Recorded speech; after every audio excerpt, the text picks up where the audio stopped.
ভগবান কৃষ্ণ প্রভাস নদীর তীরে যজ্ঞ করেছিলেন মা। আস্তে আস্তে আস্তে, কথা নয়, তোমরা বসো ভাই, বসো বসো, কথা বলো না। তা সেই হরিনাম যজ্ঞে আহা প্রভাস নদীর তীরে যে যজ্ঞ করেছিলেন, কেন তিনি যজ্ঞ করেছিলেন সেটা আমাদের একটু জানতে হবে। সবাই একটু স্থির হয়ে শান্ত মনে একটু আস্বাদন করুন। ভগবান প্রভাস নদীর তীরে যজ্ঞ করেছিলেন। এই প্রভাস নদীটা কোথায়? গুজরাটে। গুজরাটে সৌমতীর্থ বলে একটি জায়গা আছে, যেখানে সোমনাথ অর্থাৎ দেবাদিদেব মহাদেব ভোলানাথের বিগ্রহ সেবা হয়। তা সেই ভোলানাথের নাম হচ্ছে সোমনাথ, সেই নামেই সেই জায়গাটির নাম হলো সৌমতীর্থ। এখন এই সৌমতীর্থে একটা নদী আছে যার নাম প্রভাস। তাই প্রভাসটা কে দিয়েছিল নামটা? চন্দ্রদেব, চাঁদ মামা। চিনিস চাঁদ মামাকে? হ্যাঁ, আকাশে যে চাঁদ মামাকে দেখতে পাস, ওই চাঁদ মামাই নামটা দিয়েছিল। তা কিভাবে দিল মা শুনুন একটু। চন্দ্রদেবের 27টি স্ত্রী, 27 জন স্ত্রী থাকা পরেও তিনি গুরুপত্নীর প্রতি আকৃষ্ট হন, দৃষ্টি দেন। যখনই দৃষ্টি দেন, গুরুদেব জানতে পেরে তাকে অভিশাপ দেন। কি অভিশাপ দিয়েছিলেন? না, তোমার ক্ষয় রোগ হবে, অর্থাৎ তুমি এক একদিনে এক একটি কলা তোমার ক্ষয় হতে হতে একদিন তোমার এই 16 কলা শেষ হয়ে যাবে, মানে তুমি মারা যাবে। এই অভিশাপ পাওয়ার পর গুরুদেবের অভিশাপ ব্যর্থ হয় না বাবা। দিনের পর দিন যাচ্ছে আর একটা একটা করে কলা ক্ষয় হতে শুরু হচ্ছে। এদিকে তার 27 জন স্ত্রী তারা চিন্তায় পড়ে গেল যে আমাদের স্বামী যদি মারা যায় তাহলে আমাদের কি উপায়। এই 27 জন স্ত্রী তারা চিন্তায় নিজের এই বিপদ থেকে মুক্তির উদ্ধারের জন্য, মুক্তির পথ তারা সবাই মিলে কি করলেন, কিভাবে মুক্তি পাবো সেই মুক্তির পথ খুঁজতে শুরু করলেন। হঠাৎ মনে পড়ে গেল তাদের যে একমাত্র দেবাদিদেব মহাদেব ভোলানাথের কাছে, তার কাছেই এই সমস্যা সমাধানের পথ আমরা জিজ্ঞাসা করব। তো 27 জন স্ত্রী, যাদের বড় দিদি হচ্ছে মা পার্বতী, 27 জন বোন, তাদের দিদি হলো পার্বতী। তা মা পার্বতী যদি দিদি হবে, ভোলানাথ সম্পর্কে কি হবে? জামাইবাবু মহাদেব কৈলাসে বসে বসে ধ্যান করছে, সেই সময় 27 জন শালি গিয়ে উপস্থিত কৈলাসে। ভোলানাথ নিরিবিলি নির্জন জায়গা পেয়ে মনের আনন্দে ধ্যানে মগ্ন, সেখানেও শান্তি নেই। শালিরা গিয়ে হাজির, জামাইবাবু, জামাইবাবু, ও জামাইবাবু, ও জামাইবাবু, ও জামাইবাবু। ভোলানাথের ধ্যান ভেঙে গেছে, সর্বনাশ। এত চিৎকার, এতজনে চিৎকার করছে জামাইবাবু জামাইবাবু বলে।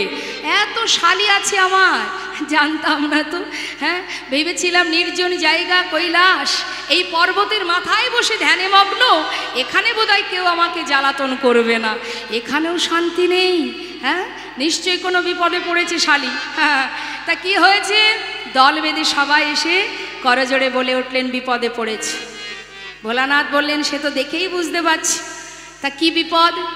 স্বামী প্রাণ হারাতে বসেছে, তাই বিপদে পড়ে এসেছি, কি করে স্বামীর প্রাণ রক্ষা করব। আচ্ছা, তাই এটাই সমস্যা। তা যতই হোক সম্পর্কে শালির বিপদ তো উদ্ধার করতেই হবে আমাকে, শালি বলে কথা। তা তোমার স্বামীর যদি একটা কলাও বেঁচে থাকে, আমার মাথায় যে গঙ্গা আছে জটার মধ্যে, ওই গঙ্গার ভিতরে রেখে যাও। আর যার কারণে তোমার স্বামী প্রাণ হারাতে বসেছে, তার কাছে তোমরা সবাই গিয়ে তার চরণ ধরে কাঁদতে থাকো, দেখো কোনো মুক্তির পথ খুঁজে পাও কিনা। সঙ্গে সঙ্গে তার স্বামীর একটা কলা বেঁচে ছিল, তাড়াতাড়ি করে সেই কলাটি ভোলানাথের জটার মধ্যে রেখে দিল। দিয়ে ওই 27 জন স্ত্রী তারা সবাই চলে গেল সেই গুরুদেব, গুরু বৃহস্পতির কাছে। এখন গুরুদেবের কাছে গিয়ে যখন চরণ ধরে কাঁদছে মা, গুরুদেবের কাছে গিয়ে বলছে, গুরুদেব বলছে, দেখো তোমরা এসেছো আমার কাছে, তোমাদের তো কোনো অপরাধ নয়। গুরুদেব, স্বামী মারা গেলে পতিকে হারিয়ে আমরা এতগুলো বোন, কে আমাদের মান মর্যাদা রাখবে, কে সম্মান করবে, কার আশ্রয় নেব আমরা, কে রক্ষা করবে আমাদের। আমাদের অপরাধ, আমাদের এই অপরাধের ভাগীদার করবেন না, আমাদের বিপদ থেকে মুক্তি করুন গুরুদেব। গুরুদেব বললেন, যদি একটা কলাও বেঁচে থাকতো তাহলে আমি কোনো উপায় দেখতাম কি করা যায়, আর তো কোনো কলা বেঁচে নেই, এখন আর বলেই বা কী হবে। গুরুদেব আপনি তো বলুন, যদি বেঁচে থাকে স্বামীকে ফিরে তো পাবো। বেশ, যদি একটি কলাও বেঁচে থাকে, ওই কলাটি নিয়ে সৌমতীর্থে যে নদী আছে ওই নদীতে যদি স্নান করাতে পারো তবেই তোমার পতির পুনরায় আবার পূর্ণজ্যোতি ফিরে পাবে। সঙ্গে সঙ্গে সেই একটি কলা মহাদেবের মাথা থেকে নিয়ে চলে গেল, সেই নদীতে স্নান করানো মাত্রই আবার পূর্ণজ্যোতি ফিরে পেলেন। আর যেই না ফিরে পেয়েছে, খুশি হয়ে মনের আনন্দে চন্দ্রদেব বলে উঠলেন, ওরে আজ যখন তুই আমার পুনরায় আবার জ্যোতি ফিরিয়ে দিয়েছিস, তাই আজ আমি তোকে আশীর্বাদ স্বরূপ নাম দিলাম, তোর নাম প্রভাস। নিতাই গৌর হরি বল। প্রভাযুক্ত আস, পুনরায় আবার আমাকে বাঁচিয়ে দিয়েছিস, পূর্ণ জ্যোতি ফিরিয়ে দিয়েছিস, তাই পুনরায় জ্যোতি ফিরে পাওয়ার জন্য তোর নাম প্রভাস। এখন এই প্রভাস নদী আবার অভিশপ্ত হয় মা। কিভাবে অভিশপ্ত হয়? এই অভিশাপ থেকে মুক্তি দেবার জন্যই গোবিন্দ প্রভাস নদীর তীরে যজ্ঞ করেছিলেন। তা অভিশাপটা কে দিয়েছিল? একজন মণিবর। নিতাই গৌর হরিব। তা সেই মণিকে, মণিপুত্র ছোট্ট একটি শিশু, সে গিয়েছিল, যার নাম চিত্রাঙ্গদা, সে গিয়েছিল তৃষ্ণায় জল পান করার জন্য। কথাগুলো একটু মন দেবেন। জল পান করতে গিয়ে ওই প্রভাস নদীর বুকে কুমির বাস করে। কুমির কি করেছে, ওই শিশুটাকে তীর থেকে মানে পাড় থেকে তাকে ধরে টেনে নিয়ে জলের মধ্যে গিয়ে খেয়ে ফেলে। যখনই খেয়ে ফেললো, অন্যান্য মণিপুত্ররা খবর পেয়ে তার পিতার কাছে গিয়ে জানালেন। এখন পিতার কাছে গিয়ে যখন জানালেন, তখন সেই পিতা ছুটতে ছুটতে ওই প্রভাস নদীর তীরে এসে বললেন, ওরে প্রভাস, তুই আমার পুত্রের প্রাণ হরণ করেছিস, আমি তোকে অভিশাপ দিলাম, তোর বক্ষের জল শুকিয়ে যাবে, প্রখর রৌদ্রে তুই শুকিয়ে যাবি, তোর বক্ষের উপর দিয়ে পশু পাখি কীট পতঙ্গ তারা হাঁটবে চলবে এবং মলমূত্র ত্যাগ করবে, সবাই তোকে ঘৃণা করবে। প্রভাস সঙ্গে সঙ্গে নিজ মূর্তি ধারণ করে বললেন, হে মুনিবর, আপনি অভিশাপ দেবেন না, আমার তো কোনো দোষ নেই, আমার বক্ষে যে কুমির বাস করে সে আপনার সন্তানকে প্রাণে মেরেছে, আমার কি অপরাধ? তখন মুনিবর মনে মনে চিন্তা করলেন, সত্যই তো, ওর তো কোনো দোষ নেই, শুধু শুধু ওকে অভিশাপ দিলাম। তখন বলে উঠলেন, তবে শোন প্রভাস, অভিশাপ যখন দিয়েছি এ তো আর ফিরিয়ে নেওয়া যাবে না, তাই আশীর্বাদও করে গেলাম, যেদিন এই প্রভাস নদীর জল দিয়ে ভগবান কৃষ্ণচন্দ্র রাধারানীর চরণ ধৌত করবে, সেই দিনই তুই মুক্তি পাবি, তার আগে নয়। নিতাই গৌর হরিবল হরিবল। সেই কারণেই ভগবান প্রভাস নদীর তীরে যজ্ঞ করেছিলেন। শুধু এটাই কারণ ছিল না মা, আরও অনেক কারণ। একটু চলে যাব মহাভারতে। মহাভারতে কুরুক্ষেত্রের যুদ্ধের পর হস্তিনাপুরে রাজা হয়েছিল ধর্মরাজ যুধিষ্ঠির। যখন রাজা হলো, ভগবান কুন্তী পিসিমাকে ডাকলেন, পিসিমা, তোমার ছেলে মস্ত বড় রাজা, জীবনে এত কষ্ট, এত দুঃখ, এত যন্ত্রণা পেয়েছ, আজ তোমার ছেলে হস্তিনাপুরের কত বড় রাজা। পিসিমা, তুমি রাজমাতা হয়েছ, আর তোমার কোনো দুঃখ নেই, আজ তুমি মুক্ত, সমস্ত দুঃখ কষ্টের অবসান ঘটে গেছে, সুখের নাগাল খুঁজে পেয়েছো পিসিমা, এবার আমি যাই, আমাকে বিদায় দাও। রথের ওপরে বসে আছে মা, আর এদিকে কুন্তী পিসিমা মনে মনে ভাবছে, কৃষ্ণ যখনই আমাকে ছেড়ে ঘরে যায়, যাবার সময় বলে, পিসিমা আমি আসি। আসি কথার অর্থ কি মা? আসি মানে কি, বাড়ির বাচ্চারা বাড়ির থেকে যখন যায়, ভুল করে যদি বলে মা যাই, তখন মা কি বলেন? বল আসি, যাই বলতে নেই। তা যখনই গোবিন্দ বলেছে পিসিমা আমি যাই, তখনই তার মনে খটকা লাগলো, এমন কথা কৃষ্ণ কেন বলল? তবে কি কৃষ্ণ আজ চলে গেলে আর কখনো আসবে না? এমন কথা তো কখনো বলে না। কৃষ্ণ, এতদিন তুমি আমার কাছ থেকে ঘরে ফেরার সময় আমাকে বলো আমি আসি। আজ তুমি যাই কথাটা কেন বললে? তবে কি আজ চলে গেলে তুমি আর আসবে না? পিসিমা, ছাড়ো সব কথা। চলে যাবার আগে আমি তোমায় বর দিয়ে যাব। বলো না পিসিমা, কি বর নেবে? যা চাইবে আমি তাই দেব। কুন্তী পিসিমা বলে উঠলেন, কৃষ্ণ বর দেবে আমায়? তবে দিয়ে যাও। জীবনে এতদিন দুঃখ ছিল, কষ্ট ছিল, যন্ত্রণা ছিল, বেদনা ছিল, এত কষ্ট এত দুঃখ পেয়েছি। 5 পুত্রকে নিয়ে বনে বনে জীবন কাটিয়েছি, জীবনে এত যন্ত্রণা সহ্য করেছি। কিন্তু আনন্দ কি জানো? কোনোদিন তুমি আমায় ছেড়ে কোথাও যাওনি। আজ যেই ছেলে রাজা হয়েছে, সুখের নাগাল পেয়েছি, সেই তুমি আমাদের ছেড়ে চলে যেতে চাইছো। কৃষ্ণ, যদি দিতেই চাও বর, তবে এই বর দিয়ে যাও। জীবনে আর কটা দিন পৃথিবীতে যদি থাকি, যে কদিন এই পৃথিবীতে থাকবো, আর যে কদিন বাঁচব, জগতে যত কষ্ট দুঃখ যন্ত্রণা আছে, যত বেদনা আছে, সবটুকু তুমি আমায় দিয়ে যাও। এতটুকু সুখ যেন জীবনে না থাকে, কারণ সুখ পেলে তোমায় হারাতে হবে। যে সুখের মধ্যে কৃষ্ণ নেই, সে সুখের কোনো মূল্য নেই। কি হবে ওই সোনার সিংহাসন, যে সিংহাসনে বসলে কৃষ্ণ হারা হতে হয়? পাশে ভীম দাঁড়িয়ে আছে। মা, জীবনে এত কষ্ট পেলে, এত যন্ত্রণা পেলে, তোমার কি স্বাদ মেটেনি মা? সবে মাত্র দাদা রাজা হলো, আবার তুমি দুঃখ চাইছো কেন? মা বললেন, ওরে ভীম, জীবনে দুঃখ ছিল বলেই কৃষ্ণ সহায় ছিল। বলতো বাবা, আজ যদি কৃষ্ণ চলেই যায়, এই সোনার সিংহাসনে রাজা হয়ে বসে, রাজ রানী হয়ে কি সুখ আমার, রাজমাতা হয়ে আমি থাকতে চাই না। নেমে আয় বাবা। যে সিংহাসনে বসলে ভগবান ছেড়ে চলে যায়, সে সিংহাসনে বসার কোনো দরকার নেই। নেমে আয়, ওই সিংহাসন ছেড়ে নেমে আয়। চল, যেমন করে বনে বনে দিন কাটিয়েছি, সারা জীবন কাটিয়েছি, আর যে কদিন বাঁচবো বনেই কাটিয়ে দেব। তবে কৃষ্ণকে তো হারাতে হবে না। ভগবান কৃষ্ণচন্দ্র, ভক্তের ভগবান, ভগবানকে বেঁধে ফেললেন 2 ফোঁটা চোখের জলে। রথ থেকে নেমে এসে কুন্তী পিসিমাকে জড়িয়ে ধরে বলে উঠলেন, পিসিমা, এ তোমার কেমন ভালোবাসা পিসিমা?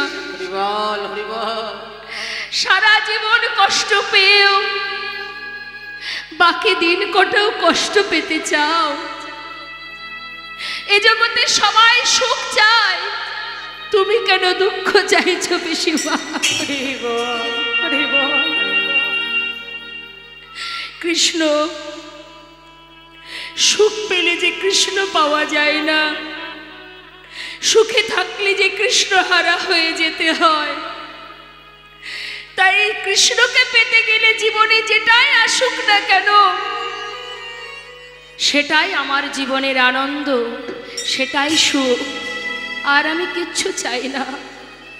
কথা দিলাম পিসিমা, তোমার ভালোবাসায়, তোমার ভক্তিতে আমি তোমার কাছে চিরতরে বাধা পড়ে গেলাম। পিসিমা, যখনই আমায় তুমি ডাকবে, আমি তোমার কাছে এসে সাড়া দেব পিসিমা। ধরে ফেললেন মা। চোখের জল ভগবান সইতে পারেন না, সবে পারেন। কেউ যদি তার জন্য কাঁদে, আর তিনি স্থির থাকতে পারেন না। পিসিমাকে সান্ত্বনা দিয়ে বিদায় নিয়ে চলে যাচ্ছে রথে করে। কিছুটা পথ গেছে, হঠাৎ পিছন থেকে আর এক মা চিৎকার করে উঠেছে, মাধব মাধব।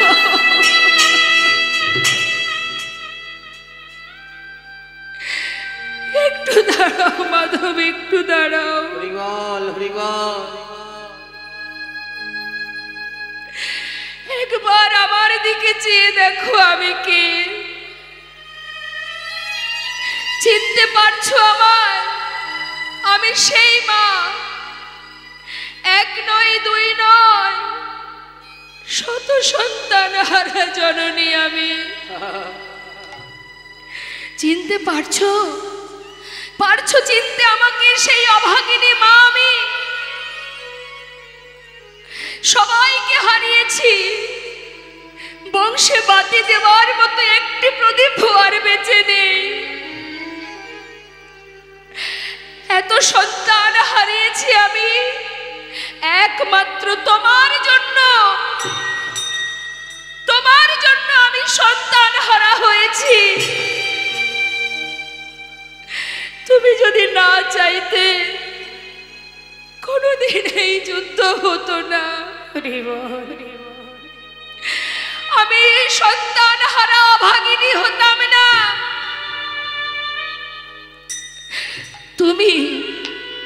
তুমিই করেছো, তুমি অভাগিনী করেছো আমাকে কাঙালিনী করেছো তুমি, আমার সন্তানকে মেরেছো তুমি। আজ আমি তোমায় অভিশাপ দেব মাধব, আমি সুবল কন্যা, আজ তোমায় অভিশাপ দেব। আমার কুরু বংশ যেমন তুমি ধ্বংস করে দিয়েছো, তোমার যদু বংশ সব ধ্বংস হয়ে যাবে, একটা দ্বীপও বেঁচে থাকবে না। তোমার মৃত্যু হবে, ওই নিম্ন বৃক্ষের ডালে তুমি থাকবে বসে। তোমার চরণখানি দর্শন করে একটি মাছরাঙা পাখি ভেবে তোমাকে ব্যাদের হাতে মরতে হবে, এই আমি তোমায় অভিশাপ দিলাম। অভিশাপ দেওয়া মাত্রই মাতা গান্ধারী ভূমিতে মূর্ছা গেল। সবাই এসে মাতা গান্ধারীকে তুলে ধরে বললেন, মা তুমি কি অভিশাপ করলে? মাধবকে অভিশাপ দিও না, তুমি অভিশাপ ফিরিয়ে নাও মা, ফিরিয়ে নাও। ভগবান কৃষ্ণ রথ থেকে নেমে এলেন, এসে বললেন, তোমরা সকলে শান্ত হও। মায়ের তো কোনো দোষ নেই, তোমরা মাকে কেউ বাধা দিও না, বলতে দাও। শুনে রাখো, কুরুক্ষেত্রের মাঠে জয়ের আনন্দ যেমন আমি পেয়েছি, তেমন যারা পরাজিত হয়েছে সেই পরাজয়ের যন্ত্রণাটাও আমি পেয়েছি। সমস্ত মায়ের আশীর্বাদ যেমন মাথায় পেয়েছি, তেমন যে সকল মায়েরা আমাকে অভিশাপ দিচ্ছে, আমি সকল অভিশাপও মাথায় নিতে চাই। মা, তোমার কথাই সত্য হবে, তুমি যা বলেছ আমি মাথা পেতে নিলাম। আমায় তুমি ক্ষমা করো মাধব, আমি যে জ্ঞান শূন্য হয়ে গেছি, আমি যে কি বলেছি আমি নিজেই জানি না। আমায় তুমি ক্ষমা করো মাধব, ক্ষমা করো। মা, তুমি মন্দ কিছু বলনি মা, তুমি যা বলেছ আমি মাথা পেতে নিলাম। মাগো, এই যে মায়ের অভিশাপ, যদুবংশ ধ্বংস হবে, 56 কোটি যদুবংশ, তারা যখন সবাই বড় হলো, যৌবন বয়স, তারা এতটাই উদ্ধত্ত হয়েছিল, এতটা দুষ্টু হয়েছিল, কখনো গুরুজনকে সম্মান করত না। এদের মধ্যে একটি সন্তান ছিল মেয়েদের মতো দেখতে, যার নাম ছিল শাম্ভ। সেই শাম্ভকে নারী সাজিয়ে পেটের উপরে একটা কড়া বেঁধে জঙ্গলে মুনি ঋষিদের কাছে নিয়ে গিয়ে, এতটাই দুষ্টু ছিল সেই বালকেরা, মুনিকে বিরক্ত করে বলে উঠলেন, ও মণিবর, তোমরা সাধনা করছো যুগ যুগ ধরে, বলতে পারো এর গর্ভে কে জন্ম নেবে? মুনি ঋষিরা সাধনায় মগ্ন মা, বারবার বিরক্ত করছে তো। তাদের এমনই কঠিন সাধনা, এমনই তাদের তপস্যা, তারা কিন্তু ভূত ভবিষ্যৎ বর্তমান বলতে পারত, কিন্তু বারবার বিরক্ত করছে বলে উঠলেন, তবে শোন বালক, তোরা যদি ঘরে ফিরে যাস আমি কিছু বলবো না, আর যদি এইভাবে বিরক্ত করতে থাকিস তবে শুনে নে, এর গর্ভে যে সন্তান বা যেই জন্ম হবে তার হাত দিয়ে তোদের এই 56 কোটি যদুবংশ ধ্বংস হয়ে যাবে। কথা শোনা মাত্রই সঙ্গে সঙ্গে ঘরে ফিরে গেল। দেখতে দেখতে যে পেটে কড়াটা বেঁধেছিল সেটা ফাল হয়ে প্রসবিত হলো। সেই ফালটা নিয়ে গোবিন্দের কাছে গেলেন। ভগবান বললেন, বালক, এক কাজ করো, ওই প্রভাস নদীর তীরে যে পাথর আছে, পাথরে ফালটাকে ঘষে ঘষে শেষ করে দাও। সমস্ত বালকরা সেই পাথরটা নিয়ে সেই প্রভাস নদীর তীরে গিয়ে সেটাকে ঘষতে শুরু করলেন। ঘষতে ঘষতে যখন আর এতটুকু বাকি আছে, যত ঘষছে মা তত ফেনা বাহির হচ্ছে, আর ফেনাগুলো নদীর ধার বরাবর যাচ্ছে, আর ওই ফেনা থেকে নদীর ধারে ধারে নল খাগড়ার গাছ তৈরি হচ্ছে। আর অবশেষে যেটুকু বাকি ছিল, চিন্তা করছি এটুকু দিয়ে কি আর হবে, সেটাকে হাতে করে নিয়ে ওই প্রভাস নদীর জলের মাঝে ছুঁড়ে ফেলে দিল। আর সেই ফালটা খেলো কে? রাঘব বোয়াল বলে একটি মাছ। এদিকে যারা মাছ ধরে ধীবর, তারা মাছ ধরতে গিয়ে জালের মধ্যে সেই রাঘব বোয়ালকে পেয়ে যায়। তীরে তুলে সেটাকে কর্তন করা মাত্রই সেই ফালটা আবার পেটের থেকে বাইরে বেরিয়ে আসে। এখন ধীবরের আর ফাল দিয়ে কি করবে? সেই ফালটাকে হাতে করে নিয়ে একটা জঙ্গলে ছুঁড়ে ফেলে দেয়। আর সেই জঙ্গল থেকে কুড়িয়ে পায় জরা নামের এক ব্যাধ। নিতাই গৌর হরি বল। কিভাবে দেখুন লীলা হচ্ছে মা পরপর। এবার ওই যে বাবা জরা নামের ব্যাধ, এই ব্যাধটিকে ইনি হচ্ছেন রাম অবতারে বালির পুত্র অঙ্গদ। বালিকে যখন হত্যা করেছিলেন রামচন্দ্র, মা সীতাকে উদ্ধার করার জন্য পিছন থেকে তীর মেরেছিলেন। ক্ষত্রিয় যারা হয় তারা যুদ্ধ ছাড়া কখনো অস্ত্র ধারণ করতে পারে না, অস্ত্র প্রচার করতে পারে না, কিন্তু ক্ষত্রিয় হয়েও তারা যুদ্ধ না করে বিনা যুদ্ধে পিছন থেকে তীর মেরে হত্যা করেছিল বলেই অঙ্গদ অর্থাৎ বালির পুত্র যে অঙ্গদ, সে কিন্তু জানতো না যে তার পিতাকে কে মেরেছে। কিন্তু মা সীতাকে উদ্ধার করার জন্য ওই ছোট্ট অঙ্গদ প্রভুকে অনেকভাবে সহযোগিতা করেন। প্রভু খুশি হয়ে বলেছিল, অঙ্গদ, তুমি এমনভাবে আমাকে উপকৃত করেছো, আমি তোমার সেবায় সন্তুষ্ট। বলো তুমি কি বর চাও, যা চাইবে আমি তাই দেব। করজোড়ে বলেছিল, দয়াময়, যদি তুমি আমায় বর দিতেই চাও তবে এই বর দাও, যে বিনা যুদ্ধে আমার পিতাকে পিছন থেকে তীর মেরে হত্যা করেছে, আমিও তাকে তীর মেরে হত্যা করতে চাই। নিতাই গৌর হরি বল। ভগবান বললেন, তথাস্তু, তাই হবে, তোমার মনোবাঞ্ছা পূর্ণ হবে। সেই অঙ্গদই কিন্তু মা ব্যাধ, দাপর যুগে জরা নামের ব্যাধ। এখন সে তার কাজ কি? পাখি ধরা। সে প্রতিদিন বনে পাখি ধরে। হঠাৎ ওই জঙ্গলের মধ্যে ওই ফালটা পেয়ে মনে বড় আনন্দ। আহা, এত সুন্দর ফাল তীরের আগায় বিঁধে রেখেছে। চিন্তা করছে এটা দিয়ে যদি পাখি মারি অতি তাড়াতাড়ি আমি আমার কার্য সিদ্ধি করতে পারবো, পাখি মারতে সুবিধা হবে। তাই তীরের আগায় সেই ফালটা বিঁধে রেখেছে। ওই তীর দ্বারাই কিন্তু ভগবান কৃষ্ণ আমার প্রভাস নদীর তীরে যজ্ঞ করবার পর যখন নিম্ন বৃক্ষের ডালে তিনি বসে থাকবেন আর এই চরণটা দুলবে, আর এদিকে জরা নামের ওই মাছরাঙা পাখি ভেবে যেই না তীর মারবে, প্রভু আমার ভূমিতে পতিত হবেন। নিতাই গৌর হরি বল। আর 56 কোটি যদুবংশ ধ্বংস কি করে হবে? সবাই যাবে প্রভাস নদীর তীরে যজ্ঞের জন্য। সেখানে যাবার পর ওই নদীর ধারে তাদের মধ্যে প্রথমে হবে মুখে মুখে কথা কাটাকাটি, তারপরে হবে হাতাহাতি, হাতাহাতি হতে হতে মারামারি বাঁধবে, তারপরে হবে লাঠালাঠি। এখন লাঠি কোথায় পাবে? নদীর তীরে ওই যে নল খাগড়ার গাছগুলো আছে, যেটাকে ধরে মারবে সেই সেখানে মারা যাবে। নিতাই গৌর হরিবন। এইভাবে 56 কোটি যদুবংশ ধ্বংস হবে। সব কিছু সুব্যবস্থা হলো। করুণাময় গোবিন্দ আমার বৃন্দাবন ছেড়ে তিনি চলে গেলেন দ্বারকায়। নিতাই গৌর হরিবল।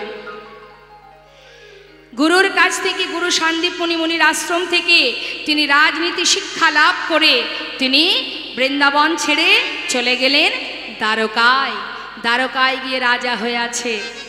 আর এবার আমরা দেখব মা বৃন্দাবনে কৃষ্ণহারা হয়ে বৃন্দাবনের কি অবস্থা। আমরা পদাবলীর মধ্যে দিয়ে শুনব, ধৈর্য ধরে আস্বাদন করুন, খুব ভালো লাগবে। প্রেমময়ী রাধারানী বৃন্দাবনে কৃষ্ণহারা হয়ে ভাবের আবেশে তিনি কৃষ্ণ বিরহিণী, তিনি কাঁদছেন। মাটির উপরে চোখের জল দিয়ে সেটাকে ভিজিয়ে তার উপরে কৃষ্ণের বদন অঙ্কন করছেন। তাই গৌর হরিব। ছবি আঁকছে মা। কেমন ভাবে? এখানে আছে নাকি ভালো চিত্র অঙ্কন করতে পারে এমন কেউ আছে? ছবি আঁকতে পারে এমন কেউ আছে এখানে? একটু হাত তুলে দেখান কে ভালো ছবি আঁকে। কেউ নেই? আচ্ছা আচ্ছা, মানুষের ছবি আঁকতে গেলে কোথা থেকে শুরু করতে হয়? আপনি যদি মানুষের একটা চিত্র অঙ্কন করেন, শুরুটা কিভাবে করতে হয়? বদন থেকে বা চরণ থেকে, তাই তো মা? তাহলে দেখুন আমার রাধারানী কত সুন্দর চিত্র অঙ্কন করছে। পদটা কিন্তু মন দেবেন, খুব মন দিয়ে শুনবেন, প্রত্যেকটা কথার মধ্যে ধ্যান দেবেন, খুব ভালো লাগবে। কি বলছে? আজ আমার রাধারানী মৃত্তিকার উপরে নয়নে জলে, আজ মৃত্তিকা ভিজিয়ে আজ ভাবের আবেশে তিনি কাঁদছেন। আর কি করছেন? আজ রাধারানী আমার চিত্র অঙ্কন করছেন। মুখে কি বলছে? কৃষ্ণ কৃষ্ণ বলি, কাঁদে বাহু তুলি, মরমে দারুণ ব্যথা। কৃষ্ণ কৃষ্ণ বলি, ওই কাঁদে বাহু তুলি, মরমে দারুণ ব্যথা। মৃত্তিকায় পরে মূরতি আঁকিয়া কহে তার শনে কথা। মৃত্তিকার উপরে মূরতি আঁকিয়া কহে তার শনে কথা। বলে একবার বধূ কথা বলো, বলে একবার বধূ কথা বলো, ফিরে আসো কিবা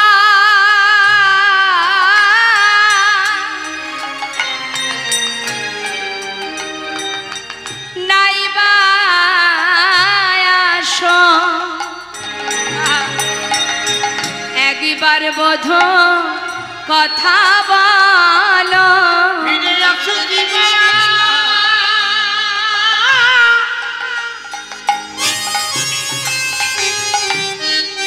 তুমি নাইবা আসো। একবার বধূ কথা বলো। মৃত্তিকায় পরে মূরতি আঁকিয়া কহে তার শনে কথা। ওই না মৃত্তিকার উপরে মূরতি আঁকিয়া কহে তার শনে কথা। ওমা আঁকছি কি জানুন? শুনুন, একে একে আঁকছে, তবে কোথা থেকে আঁকছে? না মস্তক থেকে, না চরণ থেকে। রাধারানী আঁকছে কোথা থেকে? মহাজন বর্ণনা দিচ্ছেন, পদাবলিতে বলছেন, দেখো দেখো আঁকিয়া সে কটি, মানে কোমরটা, পরাই ঘটি কত না যতন করি। দেখো আঁকিয়া সে কোটি, পরাই ঘটি কত না যতন করি। নাভি সরোবর আঁকিল তারি পর কত না যতন করে। ওই দেখো না ভীষণ বর আখিল তার পার কত না যতন করি। ওমা বল হরিব। আজ কি করলেন? সুন্দর করে কোমরটা এঁকেছে, একটা পরনে সুন্দর করে ধটি বেঁধে দিয়ে নাভি সরোবর অঙ্কন করেছে। যেই না এঁকেছে, পাশে কারা? সখীগণ। সখীরা বলে উঠছে, আয় রায় ও রায়, রায় কি হয়েছে বল দেখি তোর? আরে বাবা, এ কেমন আকার ছিড়ি রে? এইভাবে কেউ চিত্র অঙ্কন করে? কি রে, গুরু ধরে অঙ্কন শিখেছিলি সব ভুলে গেছিস নাকি রে? হ্যাঁ, আরে বাবা, মানুষ যদি চিত্র অঙ্কন করে হয় মস্তক থেকে আঁকে, না হলে চরণ থেকে আঁকে। তুই মাঝখান থেকে ছবি আঁকছিস? কি রে, ভুলে গেছিস বুঝি? শ্রীমতী রাধারানী বলিছেন ললিতারে, না না আমি চিত্র অঙ্কন ভুলি নাই। আহা, তবে এমন ভাবে আঁকছিস কেন? ওরে ললিতা রে, যদি আমি বদন আঁকি, ওই বদনের জুড়া ভুরু বাঁকা নয়ন যদি একবার আমার চোখে পড়ে যায়, আর যে আমি অঙ্কন করিতে পারবো না রে, ওই নয়নে যে জন নয়নে দেয়, সে যে জগতের সব ভুলে যায়, সেই জন্য আমি আঁকি না। আচ্ছা, যদি নয়ন আঁকলে তোর নয়ন জলে ভরে যায়, তাই তুই অঙ্কন করতে পারিস নি, তাহলে চরণ থেকে শুরু করতে পারতিস। চরণ থেকে আঁকলি না কেন? ওরে ললিতা রে, এই বৃন্দাবনে কৃষ্ণ আমায় ছেড়ে চলে গেছে, যদি আগে তারে চরণ আঁকি, আবার যদি সে আমায় ছেড়ে চলে যায়, বলে বল আমি কি নিয়ে ব্রজে রইব, তাই তো আমি চরণ আঁকি নাই। হরি বল, হরি বল। সখীরা বলে উঠলেন, রাধে রাধে। তোর মতো ভজনে কে বা জানে, এই তো প্রকৃত ভালোবাসা। ফিরে আসো বা না আসো তাতে কোনো দুঃখ নাই, শুধু একবার কথা বলো। চরণ আঁকছে না কেন? চরণ আঁকলে যদি আবার হেঁটে চলে যাই, তাহলে আমি কি নিয়ে বাঁচব? ভালো কথা। এবার রাধারানী আমার ধীরে ধীরে উপরের দিকে উঠছে। কি করছে মা? নাভি আঁকা হয়ে গেল, এবার আঁকছে কি? বাহু দুটি আঁকি।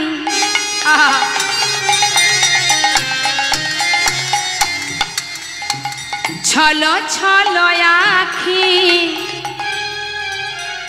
বাঁশিটি দিল সেই করে, ওই না বাহু দুটি আঁকি,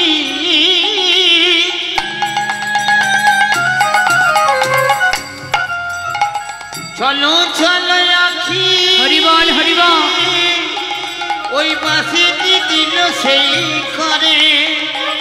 এবার হাতে বাঁশি দিয়েছে মা, সুন্দর করে হাত দুটো এঁকে হাতে বাঁশিটা ধরিয়ে দিয়েছে। মানে বাঁশি অঙ্কন করবার পর রাধারানী ভাবের আবেশে বলিলেন, বধূ হে তেমনি করে একবার বাজাও বাঁশি, তেমনি করে। হরি বল, হরি বল।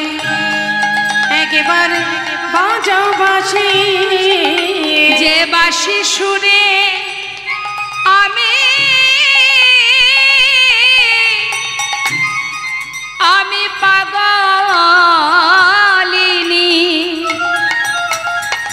অবধূ তেমনি করে বাজাও বাঁশি। যে বাঁশি শুনে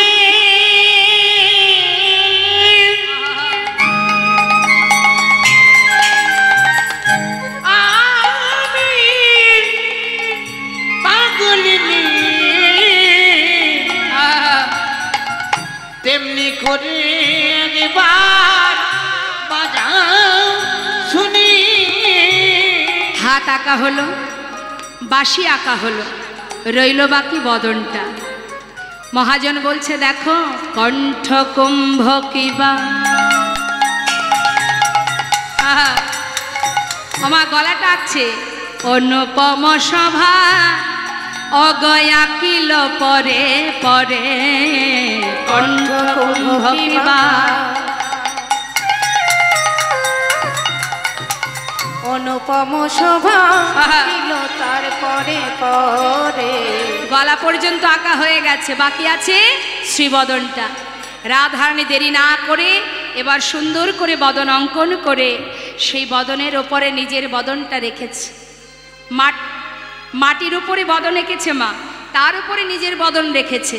বদনটা রেখে বধূর বদন পানে নয়ন দিয়ে আর নিজেকে ধরে রাখতে পারছে না, সেই বদনের দিকে চেয়েছে, তার সেই মুখে মুখ দিয়ে আজ রাধারানী কাঁদছে। মুখে মুখ দিয়া কাঁদিয়া কাঁদিয়া কহে তার সনে কথা। মুখে মুখ দিয়া কাঁদিয়া কাঁদিয়া কহে তার সনে কথা। কহে যদুনা ওহে প্রাণনা দেখো হে রাধার ব্যথা। কহে যদুনা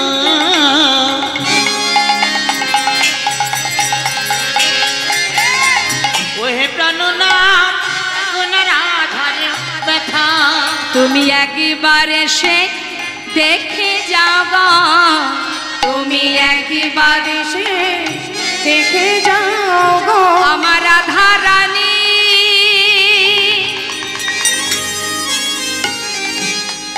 ও সে কেমন আছে, তুমি একবার এসে দেখে যাও গো আমাদের রাধারানী।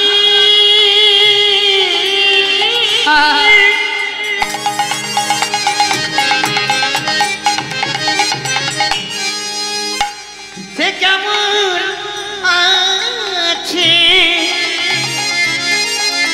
তুমি একবার এসে দেখে যাও গো। কহে যদুনা ওহে প্রাণনা দেখো হে রাধার ব্যথা। ওই না কহে যদুনাথ ওহে প্রাণনাথ দেখো না রাধার ব্যথা। শ্রীমতী রাধারানী কাঁদছে, মাতা যশোমতী কাঁদছে, সখাগণ কাঁদছে, ব্রজ রাখালগণ কাঁদছে, গাভীগণ তৃণ সেবা করে না, এখনো দুরবস্থা বৃন্দাবনে। এদিকে হঠাৎ দেবর্ষি নারদের মনে হলো বহুদিন হয়েছে সাধু সঙ্গ করিনি, যাই দেখি একটু বৃন্দাবনে একটু সাধু সঙ্গ করে আসি। তাই মনের আনন্দে দেবর্ষি নারদ তিনি বীণা বাজাতে বাজাতে যাচ্ছে বৃন্দাবনের পথে। মহাজন বললেন দেখো দেখো বিধির নন্দনয়া যে চিন্তা মনে মনে, বিধির নন্দনয়া যে চিন্তা মনে মনে।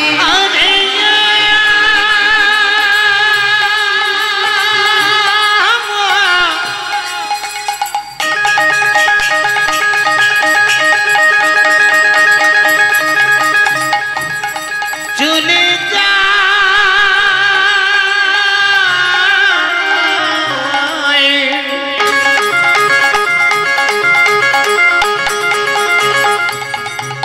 ওই নারদী ঋষি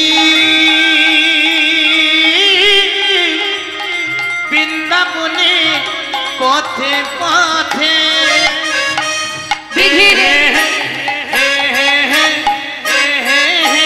বিধির নন্দনয়া যে চিন্তা মনে মনে। কোথা রহু কৃষ্ণ ভক্ত হেরিব নয়নে, কৃষ্ণ ভক্ত হেরিব নয়নে। কৃষ্ণ ভক্ত হেরিব নয়নে। মনের আনন্দে যাচ্ছে মা, সাধু সঙ্গ করবে। এখন বৃন্দাবনের দিকে যাচ্ছে তো মনের আনন্দে। মহাজন বললেন দেখো দেখো আজ দেবর্ষি নারদ যাচ্ছে সাধু সঙ্গ করবার জন্য। তা যাচ্ছে যখন কি হচ্ছে, এত চিন্ত দেবী ঋষি ঢেকিতে চড়িয়া, এত চিন্ত দেবী ঋষি ঢেকিতে চড়িয়া, এত চিন্ত দেবী ঋষি ঢেকিতে চড়িয়া, দেখিতে দেখিতে যাই উলসিত হইয়া, দেখিতে দেখিতে যাই উল্লসিত হইয়া, দেখিতে যাই উল্লসিত হইয়া। আনন্দ ধরে না, আনন্দ ধরে না, আনন্দ ধরে না, আনন্দ ধরে না, সাধু সঙ্গ পাবে বলে আনন্দ ধরে না, সাধু সঙ্গ করবে বলে আনন্দ ধরে না, ভক্ত সঙ্গ পাবে বলে আনন্দ ধরে না, ভক্ত সঙ্গ করবে বলে আনন্দ ধরে না, দেখিতে দেখিতে যাই উল্লসিত হইয়া, দেখিতে দেখিতে যাই উল্লসিত হইয়া, দেখিতে দেখিতে যাই উল্লসিত হইয়া। সাধু সঙ্গ করতে কার না ভালো লাগে? আপনারা যখন শুনেছিলেন এখানে যজ্ঞ হবে, কত ভক্তবৃন্দ আসবে, সাধু গুরু বৈষ্ণব আসবে, তাদের সঙ্গ পাওয়ার জন্য আপনারা যেমন ছুটে এসেছেন, নারদও যাচ্ছে বৃন্দাবনে সাধু সঙ্গ করবে। এখন চারিদিকে দেখতে দেখতে যাচ্ছে যে কোথায় আছে ভক্ত সঙ্গ, একটু সেখানে গিয়ে ভক্ত সঙ্গ করব, আলিঙ্গন করব। মনের আনন্দে যাচ্ছে, যত এগিয়ে যাচ্ছে বৃন্দাবনের দিকে তত কি হচ্ছে মা, একটা তাপ এসে তার গায়ে লাগছে। নিতাই গৌর হরি বল। এখন বৃন্দাবনের দিকে এগিয়ে যাচ্ছে কিন্তু একটা তাপ লাগছে গায়ে। কিসের তাপ? আমরা পথে চলতে চলতে যদি কোনো জায়গা থেকে একটা তাপ আসে, আমরা মনে মনে কি ভাবি? মনে করুন রাস্তা দিয়ে যাচ্ছি গাড়িতে, একটা তাপ লাগলো গায়ে, কি ভাববো? তবে কি কোথাও আগুন টাগুন লেগে গেল? একটু মনের ভিতরে চিন্তা হয়। দেবর্ষী নারদও সেই তাপটা অনুভব করে চারিদিকে দেখছে যে তাপটা কোথা থেকে আসছে। তপ্তদর্শী দেবী ঋষি চারি পানে চায়, তপ্তদর্শী দেবী ঋষি চারি পানে চায়, ওই না তপ্তদর্শী দেবী ঋষি চারি পানে চায়, কোথা হতে তাপ আসি লাগে মোর গায়ে, কোথা হতে তাপ আসি লাগে মোর গায়ে, কোথা হতে তাপ আসি লাগলো মোর গায়ে। ভাবতে ভাবতে যাচ্ছে তাপটা কোথা থেকে আসছে। তাড়াতাড়ি করে একটু একটু করে বৃন্দাবনের ভিতরে যখন প্রবেশ করেছে মা, দেখছে বৃন্দাবনবাসী সবাই কৃষ্ণ শোকে শোকাহত, সবাই কাঁদছে, এতটাই কাতর তারা, তাদের যে বিরহের যন্ত্রণা সেটাই যেন তাপ অনুভব হচ্ছে। বৃন্দাবনে কৃষ্ণ হারা হয়ে সবাই কাঁদছে, যে যেমনভাবে ভালোবাসে। তাই না দেখে দেবর্ষী নারদ মনে মনে বলছে, হে গোবিন্দ, আজ যদি বৃন্দাবনে না আসতাম জানতে পারতাম না। কি জানি কেন মনে হলো একটু বৃন্দাবনে যাই, একটু সাধু সঙ্গ করব। এসেছি বলেই বুঝতে পারলাম সবাইকে কাঁদিয়ে দ্বারকায় রাজা হয়ে তুমি বসে আছো, কত সুখে আছো তুমি, আর কত জনকে কাঁদাবে তুমি। সবাই কাঁদছে তোমার জন্য। এ তুমি কেমন, এত নিষ্ঠুর তোমার হৃদয়। হে দয়াময়, কত জনার অভিশাপ তুমি নেবে। প্রত্যেকটি মানুষ যদি কাঁদে, তাদের চোখের জল তোমার জীবনের অভিশাপ হয়ে দাঁড়াচ্ছে। সবার অভিশাপ তোমার মাথায়, আর কত কাঁদাবে তুমি ভক্তকে। না না, আজ এর একটা বিহিত করতেই হবে। আজ আমি যাব বৃন্দাবন থেকে ওই দ্বারকায়। আমি দ্বারকায় গিয়ে দেখব যে সবাই বৃন্দাবনবাসীকে কাঁদিয়ে সে কত সুখে আছে। নিজের বীণাকে বলছে, বীণা, আজ থেকে তুই প্রভুর নাম ভুলে যা, এই নাম আর করবি না। আজ থেকে তুই প্রভুর নাম ভুলে গিয়ে রাধা নাম জপ কর। যে প্রভু সবাইকে কাঁদায় সে নাম আর গাওয়ার প্রয়োজন নেই। কর, রাধা নাম জপ কর। বল বল যন্ত্র, রাধা নামে মন্ত্র। বল বল যন্ত্র, রাধা নামে মন্ত্র। বল বল যন্ত্র, রাধা নামে মন্ত্র। যাগ যজ্ঞ ব্রত পূজা কিছু নাহি আর। বল বল যন্ত্র, রাধা নামে মন্ত্র। বল বল যন্ত্র, এই রাধা নামে মন্ত্র। যাগ যজ্ঞ পূজা কিছু নাহি আর। বল বল বীণে, রাধা নামে বীণে। বল বল বীণে, রাধা নামে বীণে।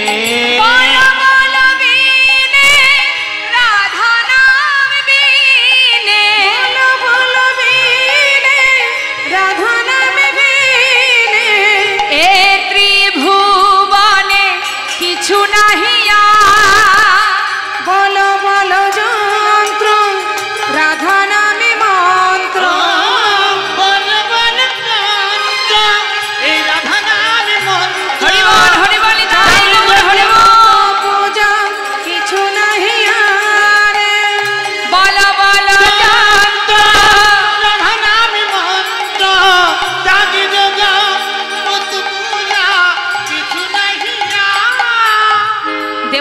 নারদ কি করলেন মা, দেরি না করে বিনাতে রাধা নাম গাইতে গাইতে এবার বৃন্দাবন থেকে যাচ্ছে দ্বারকায়। কিন্তু দ্বারকাবাসী তারা কিন্তু রাধা নাম জানে না, কেউই জানে না। সেখানে যাচ্ছে নারদ রাধা নাম গাইতে গাইতে, তার রাধারানীর নাম গাইতে গাইতে যাচ্ছে দেবর্ষি বিনাতে। আর আজ আমরাও সবাই মিলে বদন ভরে রাধা নাম গাইব। আমরা তো যাচ্ছি, আমরাও গিয়ে দেখব গোবিন্দ কত সুখে আছে দ্বারকায় রাজা হয়ে। চলুন একবার সবাই মিলে যাই দ্বারকায়। আমরা দেহটা এখানে থাকবে, আমাদের মনটা নিয়ে যাব সেই দ্বারকায় রাধা নাম গাইতে গাইতে। একবার সবাই মিলে প্রাণ ভরে দুবাহু তুলে সবাই একসাথে গাইব। হাত তুলুন, সবাই তুলুন, জোরে জোরে গাইবেন। রাধে রাধে রাধে রাধে রাধে রাধে রাধে বল, রাধে রাধে রাধে রাধে রাধে রাধে বল, রাধে রাধে রাধে রাধে রাধে রাধে বল, রাধে রাধে রাধে রাধে রাধে রাধে বল, বলো রাধে রাধে রাধে রাধে রাধে রাধে বল, রাধে রাধে রাধে রাধে রাধে রাধে বল, রাধে রাধে রাধে রাধে রাধে রাধে বল, রাধে রাধে রাধে রাধে রাধে রাধে বল, রাধে রাধে রাধে রাধে রাধে রাধে বল, রাধে রাধে রাধে রাধে রাধে রাধে বল, রাধে রাধে রাধে রাধে রাধে রাধে রাধে বল, একবার উলুধ্বনি রাধা রানী কি রাধে রাধে বল, রাধে রাধে রাধে রাধে রাধে রাধে বল, রাধে রাধে রাধে রাধে রাধে সবাই মিলে রাধে একসঙ্গে বৃন্দাবন কি, রাধে রাধে সবাই মিলে। হ্যাঁ, আমি এক একটা জায়গার নাম বলবো আর আপনারা জোরে জোরে বলবেন, কেমন? বৃন্দাবন কি, যমুনা মাই কি, রাধা কুণ্ড কি, শ্যাম কুণ্ড কি, গোবিন্দ কুণ্ড কি, বিলাস বন কি, মধুবন কি, निधुबन की, आगे पीछे डाइने बाएं, बोल बोल में ऊपर नीचे, तमल बन की, तम्र बन की, केशी घाट की, बंशी बट की, मोहन बन की, माधवी बन की, लौह बन की, भंडी बन की, बोलो राधे राधे राधे राधे राधे राधे वो, राधे राधे राधे राधे राधे राधे बोल, राधे राधे राधे राधे राधे राधे वो, राधे राधे राधे राधे राधे राधे वो, बोलो राधे राधे राधे राधे राधे राधे बोल, राधे राधे राधे राधे राधे राधे बोल, राधा रानी की, वृंदावन धाम की, बाके बिहारी लाल की जय। এখন রাধা নাম যে নাম কখনো দ্বারকায় হয়নি, আজ দেবর্ষি নারদ বিনাতে রাধা নাম গাইতে গাইতে যাচ্ছে। যে নাম শ্রবণ করলে ভগবান রাধা, এই যে দুটো শব্দ মা, দুটো অক্ষর, এই রা শব্দটা যদি কেউ কোনো ভক্ত উচ্চারণ করে, এই রা শব্দ উচ্চারণ করা মাত্রই গোবিন্দ স্থির হয়ে যান। আর ধা শব্দটা উচ্চারণ করা মাত্রই সেই ভক্তের পাচু পাচু তিনি ধেয়ে যান। নিতাই গৌর হরি বল। এখন এই রাধা রাধা বলতে বলতে নারদ যখন দ্বারকায় একেবারে রাজপ্রাসাদের পাশ দিয়ে যাচ্ছে, ভগবান আর সিংহাসনে বসে থাকতে পারছেন না। চিৎকার করে সিংহাসন থেকে নেমে পথের ধারে এসে বলে উঠলেন, ওরে কৃষ্ণ আলো রে, রাধানা কে শোনালো রে, কে শোনালো রে রাধা নাম, কে শোনালো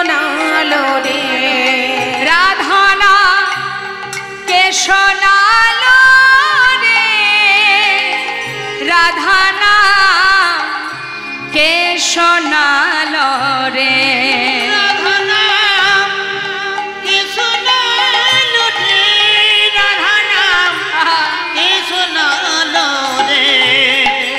ও যার নাম শুনে এ প্রাণ আমার, নাম শুনে এ প্রাণ, যার নাম শুনে এ প্রাণ আমার আকুল কইল রে, রাধা কে শোনালো রে, রাধা কে শোনালো রে, রাধা নাম কে শোনালো রে। রাধা নাম কে শোনালো রে, রাধা নাম কে শোনালো রে। পথের ধারে দাঁড়িয়েছে গোবিন্দ। দেবর্ষি নারদ বীণা বাজাতে বাজাতে যেই না গোবিন্দের সামনে, তাকে প্রণাম করে গোবিন্দ বলে উঠলেন, মণিবর, আমি বুঝতে পেরেছি তুমি বৃন্দাবন থেকে এসেছো। এসো এসো মণিবর, তুমি ভেতরে এসো। ভেতরে নিয়ে গিয়ে আসন পেতে বসতে দিলেন। পাতা আসনে বসে দেবর্ষি নারদ গোবিন্দের মুখের দিকে তাকিয়ে আছে। বলছে, হে রাজন, আজ বড় কষ্ট হচ্ছে অন্তরে আমার, তোমাকে দেখে বড় কষ্ট হচ্ছে মহারাজ। ভগবান কৃষ্ণ বললেন, দেবর্ষি তুমি আগে বলো, বৃন্দাবনের সবাই কেমন আছে? আমার মা, আমার সখারা, ব্রজবাসী, নন্দ মহারাজ, তারা সবাই কেমন আছে? তারা কুশলে আছে তো? দেবর্ষি নারদ বললেন, হে রাজন, তারা কেমন আছে না আছে তুমি কি করে বুঝবে? তারা যত কষ্টই পাক না কেন, হরিবল হরিবল, তাতে তোমার কি আসে যায়? কিন্তু জানো রাজন, আজ তোমাকে দেখে আমার বড় দুঃখ হচ্ছে।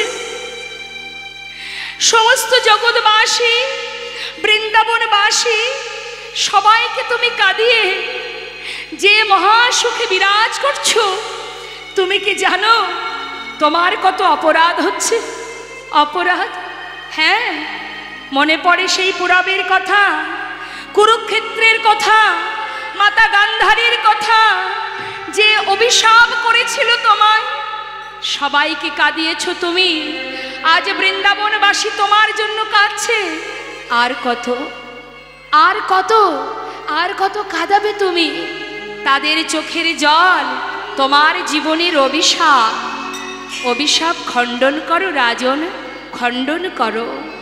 গোবিন্দ বললেন, মণিবর, কি করার আছে আমার? আমি কি করব? একবার আমায় উপায় বলে দাও। দেবর্ষি নারদ বললেন, মহারাজ, সেই জন্যই তো আশা, এর একটা ব্যবস্থা করতে হবে। দেবর্ষি নারদ কেন এসেছে মা? বৃন্দাবনবাসী যাতে আসতে পারে, কৃষ্ণকে দেখতে পায়, মনের কষ্ট দূর হয়ে যায়, যার কারণে আজ এই সুব্যবস্থা। শুধু একটা কারণ নয়, যজ্ঞের পিছনে অনেকগুলো কারণ। বলছে, শোনো রাজন, তুমি যদি যজ্ঞ করতে পারো, যজ্ঞ করলে কি হয়? জীবনের সমস্ত পাপ দূরীভূত হয়ে যায়। আচ্ছা, তা যজ্ঞ করতে গেলে কি কি করতে হবে? মহারাজ, সাধু গুরু বৈষ্ণবকে নিমন্ত্রণ করতে হবে। স্বর্গ, মর্ত, পাতাল সব জায়গায় নিমন্ত্রণ পত্র দিতে হবে। আর যখন সকলে আসবে, যে যা চাইবে দান করতে হবে। আজ দেবর্ষি নারদ মা যজ্ঞের নিয়মাবলী শিখিয়ে দিচ্ছেন গোবিন্দকে। কি বলছে? শোনো শোনো, যজ্ঞ না করলে অপরাধ খণ্ডন হয় না। এটা শুধুমাত্র দ্বাপর যুগে নয়, ত্রেতা যুগেও হয়েছে, তাই তো?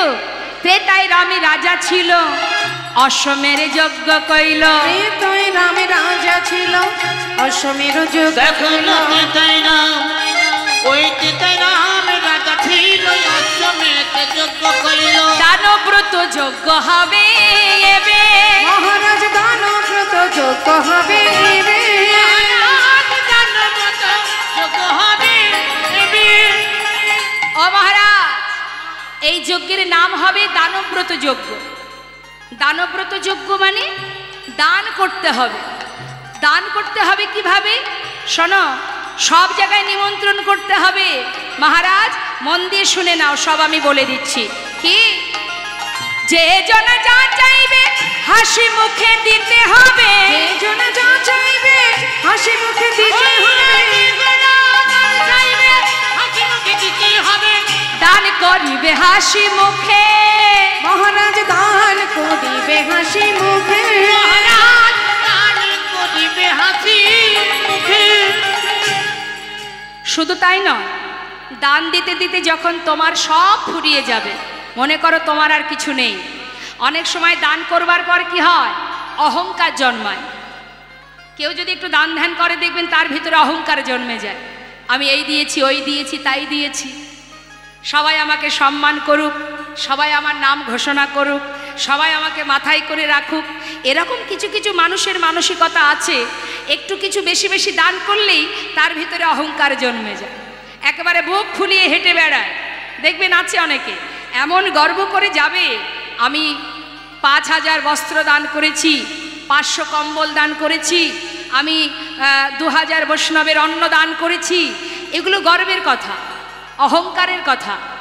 হ্যাঁ, এই অহংকার যদি থাকে মা, এই অহংকার, এই করেছি, ওই করেছি, সেই করেছি, তুমি কি করার মালিক?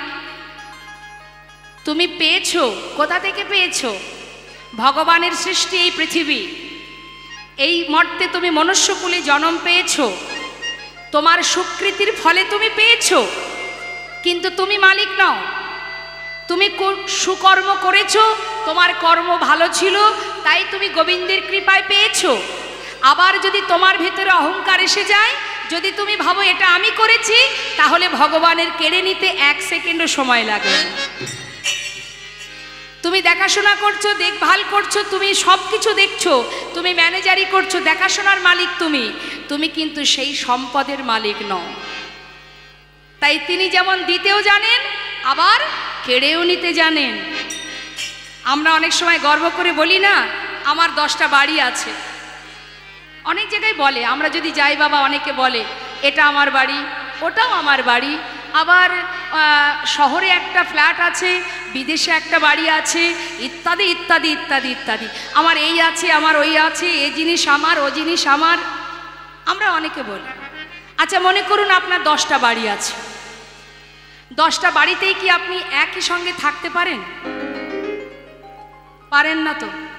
থাকেন তো আপনি একটা বাড়িতে। আচ্ছা একটা বাড়িতে কি পুরোটাই আপনি থাকেন?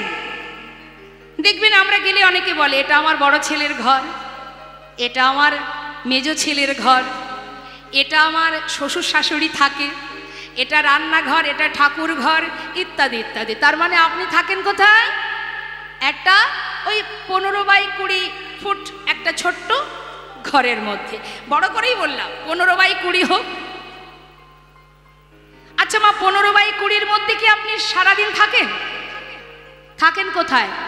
6-7 যে পালঙ্ক আছে, সেই 6-7 পালঙ্কের উপরে থাকেন, তাই তো? তাহলে আমার 10টা বাড়ি, থাকছি কোথায়? 6-7 পালঙ্কের উপরে। তা 6-7 যে খাটের যে মাপ, সেই খাটের এক কোণে আপনি থাকেন, তাই তো? এখন যদি বলে কি রে তুই এক কোণায় কেন ঘুমাচ্ছিস, মাঝখানে ঘুমাবি তো, বলে না গো হবে না, আর একজন আছে তো মানে এখানেও শেয়ার আছে, 6-7 খাটের মাঝখানে আবার ভাগ আছে, পুরোটাই আমার নয়। তার মানে কি, সে মালিক হোক আর মালকিনি হোক, তারও জায়গা দিতে হবে তো, সেটাও আবার ভাগ। যদি পাশে বাচ্চা থাকে তাহলে আরো গেল। তার মানে থাকি এক কোণে, মাত্র 3.5 হাত জায়গা। তাহলে এত অহংকার কিসের? আমার 10টা বাড়ি, 20টা গাড়ি, আমার এই আছে ওই আছে, কিসের এত অহংকার? হ্যাঁ, এই দম্ভতেই আমাদের শেষ হয়ে গেল সব। এই দম্ভ করেই আমাদের জীবনের সব শেষ হয়ে গেল। কিছুই তো আমার নয়, হ্যাঁ, কোনোটাই আমার নয়। ঘুমিয়ে আছি 3.5 হাত জায়গার মধ্যে, কতক্ষণ শ্বাস প্রশ্বাস চলবে তাই জানি না। তাহলে কিসের এত দম্ভ? নিতাই গৌর হরি বল, হরি বল। যা কিছু এখানে পেয়েছি সবই আবার রেখে চলে যেতে হবে। তাহলে এত বড়াই করার কি আছে যে এটা আমার ওটা আমার? কিছুই তো আমার নয়। আমার কর্ম ভালো ছিল, পেয়েছি, আবার কারোর কাছে হ্যান্ড ওভার করে আমায় চলে যেতে হবে। নিজে কিছু নিয়ে যেতে পারবো না, এই দেহটাও নিয়ে যেতে পারবো না, কিচ্ছু যাবে না সঙ্গে। তাই বলছে শোনো, দান করবার পর অহংকার আসে, এ করেছি ওই করেছি। হে রাজন, দান করবার পরে তোমার যখন কিছুই থাকবে না, তারপরেও তোমার কাজ আছে। কি কাজ করতে হবে তারপর? হ্যাঁ, অহংকার, তোমার এই যে দান করার অহংকার, এই চূর্ণ করবার জন্য তোমাকে কি করতে হবে জানো? সবিশেষে দানে দিয়া ভিক্ষার ঝুলি কাঁধে লইয়া, বিশেষে দান দিয়া ভিক্ষার ঝুলি কাঁধে মহারাজ সবশেষে, মহারাজ সবশেষে দান দিয়া ভিক্ষার ঝুলি কাঁধে লইয়া, ভিক্ষা মেগে খাবে মন সুখে। মহারাজ ভিক্ষা মেগে খাবে মন সুখে। ভিক্ষা মেগে খাবে মন সুখে। মহারাজ, তোমার দানের অহংকার দূরে যাবে, দানের অহংকার দূরে যাবে, দানের অহংকার দূরে যাবে। দানের অহংকার দূরে যাবে। শোনো শোনো হে রাজন, দানের অহংকার দূরে যাবে। শোনো শোনো হে রাজন, বলি দানি ব্রতের এই তো রীতি। শোনো শোনো নিতাই গৌর হরি বল। এই তো রীতি। শোনো শোনো হে তোমার রাজন, দানের অহংকার দূরে যাবে। ভিক্ষা মেগে খাবে মন সুখে। মহারাজ, ভিক্ষা মেগে খাবে মন সুখে। নারদের কথা শুনি কহে দেবে দীনমণি, নিমন্ত্রণের ভার কেবা লবে। তাহা শুনি মোহন কয়, চিন্তা কেন দয়াময়, দেবর শিরে ভার দাও এবে। বলছি এত চিন্তা করছো কেন? নিমন্ত্রণের দায়িত্বটা দেবর্ষি নারদকে দিয়ে দাও। কারণ নারদের বাহন কি মা? ঢেকি। গাড়িটা খুবই সরু, খুব ছোটোখাটো গাড়ি, ছোটোখাটো অলিগলি হলেও চলে যেতে পারবে, তাই না? আর সারা জীবন ধরে ওই ত্রিভুবন ঘুরে বেড়ায়, তো কোনো পথঘাট চিনতে দেবর্ষির বাদ নেই। একমাত্র দেবর্ষি পারবে নিমন্ত্রণ করতে। তা নাও দেখি, নিমন্ত্রণের দায়িত্বটা দেবর্ষিকে দিয়ে দাও। বিশ্বকর্মাকে স্মরণ করে ভগবান যজ্ঞাগার আয়োজন করছে, সমস্ত কিছু প্রস্তুতি নিয়ে এবার একটু একটু করে সব কিছু ব্যবস্থা করছে। আর নিমন্ত্রণের পত্র লিখে যেই না বলরামের হাতে দিয়েছে, দাদা দেখো তো দাদা ঠিকঠাক পত্র লেখা হলো কিনা। দাদা দেখছে ভাই সব জায়গার পত্র লিখেছে, কিন্তু বৃন্দাবনবাসীর পত্র লেখেনি। গৌর হরি, আহা, বলাই দাদা বলে উঠলেন, হ্যাঁ রে কানাই, তুই সব জায়গার নিমন্ত্রণ পত্র লিখলি, বৃন্দাবনবাসীর জন্য লিখলি না কেন?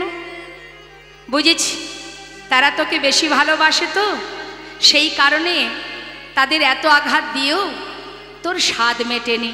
তুই তাদেরকে আরও কষ্ট দিতে চাস। যারা এত ভালোবাসে তাদেরকে বাদ রেখে তুই যজ্ঞ করবি কি করে কানাই? কানাই, তারা যদি না আসে, আমিও তো সেই বৃন্দাবনেই থাকি, তাহলে তোর এই যজ্ঞে আমিও থাকবো না।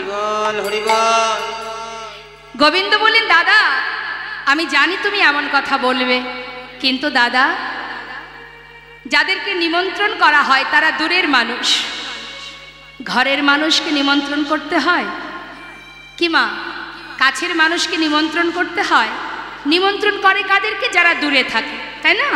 তা দাদা, বৃন্দাবনবাসী আমার কাছের মানুষ, আমার ঘরের মানুষ। নিমন্ত্রণ করলে সবাই আসে, আর বিনা নিমন্ত্রণে কে আসে? যারা কাছের হয়, আপন হয়। নিতাই গৌর হরিবল হরিবল। আজ আমি দেখতে চাই দাদা, বিনা নিমন্ত্রণে কে আমার কাছে আসে, তবেই তো জানবো সে আমার ভালোবাসার জন। হরিবল। এদিকে বলরামের কথা শুনে গোবিন্দ কি করেছে? মা যশোমতী নন্দ মহারাজের জন্য, তাদের জন্য একটা পত্র লিখেছে। মায়ের চরণে প্রণাম জানিয়ে পত্র লিখেছে। এবার সেই পত্র নিয়ে দেবর্ষি নারদ স্বর্গ মর্ত পাতাল সব জায়গায় নিমন্ত্রণ করবার পর শেষে গিয়ে পৌঁছালো বৃন্দাবনে। নিতাই গৌর হরি। তাহলে নিমন্ত্রণ আগে কারা পেল? স্বর্গবাসী, মর্তবাসী, পাতালবাসী, কিন্তু অবশেষে নিমন্ত্রণ পেল বৃন্দাবনবাসী। এখন সব জায়গায় নিমন্ত্রণ পাওয়া মাত্রই তারা সবাই ছুটতে ছুটতে যাচ্ছে প্রভাসে, আর শেষে গিয়ে পৌঁছালো বৃন্দাবনে। বৃন্দাবনে গিয়ে যেই না মা যশোমতীর অঙ্গনে প্রবেশ করেছে। মা যশোমতীর অঙ্গনে যাওয়া মাত্রই মা আমার চমকে উঠলেন। কে কে আসছে আমার ঘরে?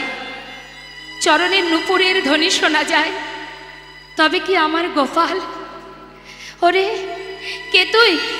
তুই কি আমার গোপাল এলি? বল না, এমন রুনুঝুনু নূপুরের শব্দ শোনা যায়। কে তুই? কে এসেছিস আমার ঘরে? একবার বল। দেবর্ষী নারদ বলছে, মা আমি দেবর্ষী মা, আমি তোমার গোপাল নই। ও তুই এসেছিস? কেন এসেছিস বল। তুই কি আমার গোপালের খবর এনেছিস? আমার গোপাল কেমন আছে জানিস তুই? দেবর্ষী নারদ বলছে, মা আমি দ্বারকা থেকেই আসছি। তোমার গোপাল কেমন আছে সে সন্ধান এনেছি মা। বল না, বল না সে কেমন আছে, বল একবার কেমন আছে সে? ভালো আছে মা। শোনো, তোমার জন্য পত্র পাঠিয়েছে। ও মা, তোমাকে যেতে হবে। কোথায় যাব? প্রভাস নদীর তীরে তোমার গোপাল সে যজ্ঞ করছে। তুমি শিগগিরই তৈরি হয়ে নাও মা, তাড়াতাড়ি চলো। মা বলছে, সে কি রে, আমার গোপাল যজ্ঞ করছে? হ্যাঁ রে, কি লিখেছে পত্রে? মা তুমি একবার নিজেই পড়ে দেখো। আমি তো পড়তে পারবো না। জানিস, সন্তানকে হারিয়ে তার জন্য কাঁদতে কাঁদতে আজ আমি অন্ধ হয়ে গেছি। পত্রে কি লেখা আছে আমি তো পড়তে পারবো না। তুই একবার একটু পড়ে শোনা না বাবা। মা তুমি এক কাজ করো, তোমার সন্তানের লেখা পত্রটি তুমি তোমার নয়নে পরশ করো। আমার বিশ্বাস পরশমণির পরশ পেলে তুমি আবার দৃষ্টি ফিরে পাবে মা। মা যশোমতী পত্রখানি একবার বুকে জড়িয়ে ধরছে, একবার নয়নে পরশ করছে, আর গোপাল গোপাল বলে কাঁদছে। দেখতে দেখতে গোটা বৃন্দাবনবাসী সবাই খবর পেল। যেই না খবর পেয়েছে মা, সকলেই যাচ্ছে গোবিন্দ দর্শনে। আর এদিকে রাধারানীর অবস্থা কি? শ্রীমতী রাধারানী কৃষ্ণ শোকে আজ একবার চৈতন্য একবার অচৈতন্য। খবর পেয়ে দেবর্ষী নারদ এসেছে শুনে চিৎকার করে ডাকছে, রাধে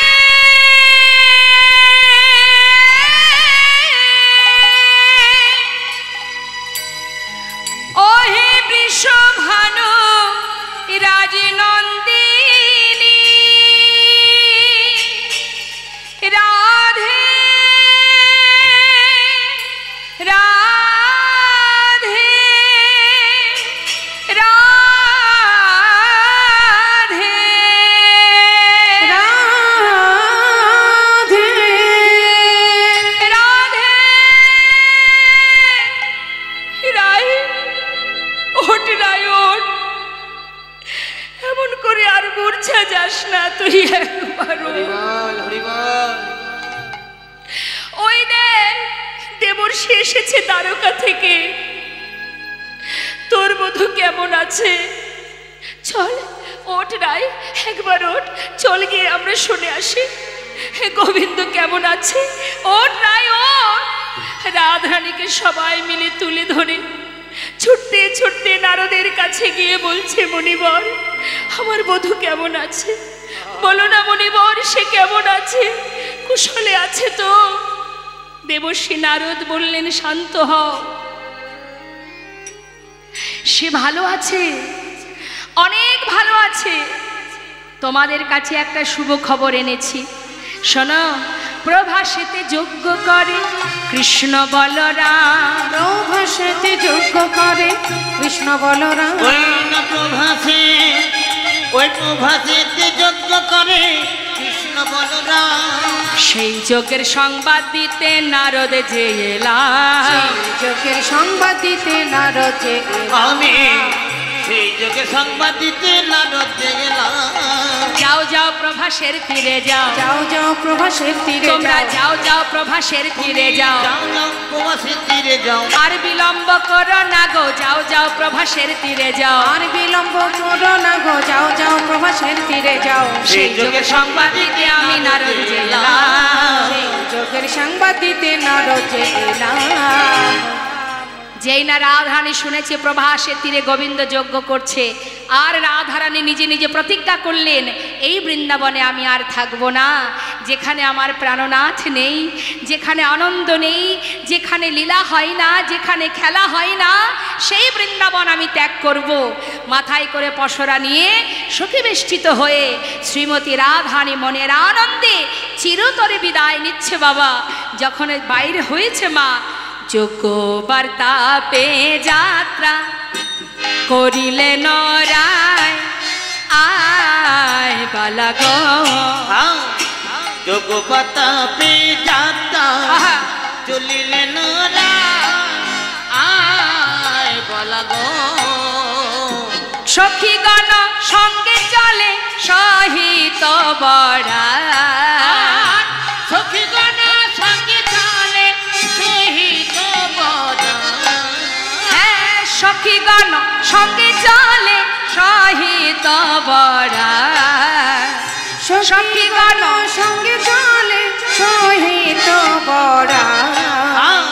যোগ্য বার্তা পেয়ে যাত্রা করিলেন রায়, আয় বলা গো। যোগ্য বার্তা পেয়ে যাত্রা করিলেন রায়।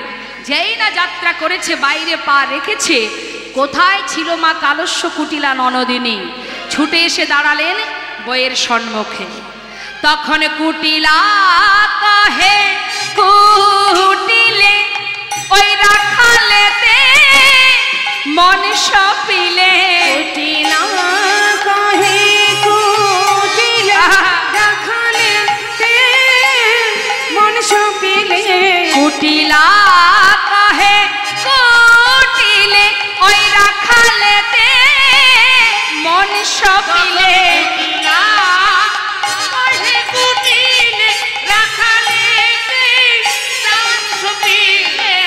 চিরকাল তোর কলঙ্ক গেল ওহো না,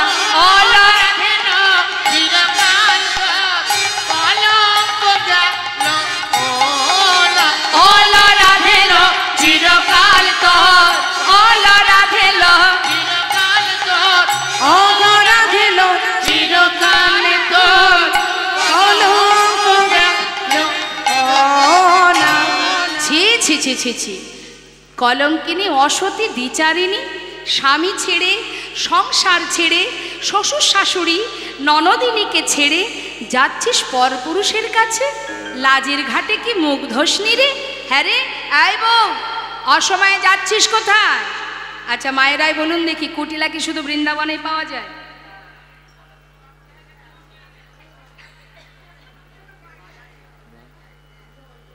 সব জায়গায় কুটিলা আছে।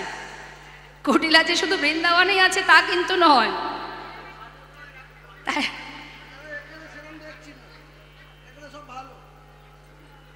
দেখেছেন তো, নিজের জায়গা তো, বেশি দূরে বাড়ি না, ওই পৈলানের কাছে। হ্যাঁ, এলাকার মানুষ তো ওই জন্য সুখ্যাতি করছে। ভালো না? না না, যারা কুটিল প্রকৃতির হয় তাদের মুখ দেখলে চেনা যায়। দেখবেন অন্যের ভালো যে সহ্য করতে পারে না, সেই তো কুটিলা। কূটমতি যার, কূটমতি, হ্যাঁ, কূটনৈতিক মনোভাব যার, সেই তো কুটিলা। তা তাদের মুখ দেখলে চেনা যায়। এখানে সেরকম কোনো বদন আমি দেখতে পাচ্ছি না। এখানে খুব সুন্দর বদন। যাই হোক, এখন কুটিলা বলছে, ছি ছি ছি ছি ছি, পরপুরুষের কাছে যাচ্ছি স্বামী ছেড়ে, কলঙ্কিনী অসতী। হ্যাঁ, বলি শোন, বলি যাচ্ছিস কোথায় রে? রাধারানী কিন্তু কোনো কথা বলছেন। এখন মনে করুন কেউ যদি আপনার সঙ্গে ঝগড়া করতে আসে, আপনি একাই বকবক করে যাবেন, অপর ব্যক্তি যদি কোনো কথা না বলে, দেখবেন তাতে রাগ আরও বেড়ে যাবে। এই বুদ্ধিটা প্রয়োগ করবেন। মানে কেউ যদি আপনার সঙ্গে কোনো বিষয়ে ঝগড়া করতে আসে, আপনি কথাই বলবেন না, সে একা বলতে বলতে বলতে বলতে দেখবেন কি আরও জ্বলবে, আরও জ্বলবে। বলতে বলতে এক সময় সে নিজেই মুখটা বন্ধ করে থাকবে। যদি কথা বলেছেন তাহলে বিপদ, সে বাড়তেই থাকবে, বলা যাবে না, চুপচাপ থাকতে হবে। এখন কুটিলা দেখছে এত করে কথা বলছি, বউ তো কোনো উত্তর করছে না। কিরে কথা বলছিস না কেন? হ্যাঁ, চুপচাপ দাঁড়িয়ে থাক, আজ তোর একদিন আর আমার একদিন, কথা বলবি না। শোন, ঘরের বউ ঘরে যাবি, না হলে এইখানে দাঁড়িয়ে থাক। চললাম দাদাকে ডাকতে। এখন আয়ান তো মায়ের পূজায় সর্বদাই ব্যস্ত থাকে, আর কুটিলা সে তো বউকে মোটে সহ্য করতে পারে না। এখন সেই যাচ্ছে দাদার কাছে নালিশ করতে। আর রাধারানী যাবার পথে বললি, ননদিনী যাচ্ছ যাও, তবে শোনো ননদিনী, তোমার কথা মতো আমি এখানেই দাঁড়িয়ে থাকবো, যত সময় তুমি না আসবে আমি এখান থেকে কোথাও যাব না। বেশ, এবার চললেন কুটিলা আয়ানের কাছে। দাদা, ও দাদা,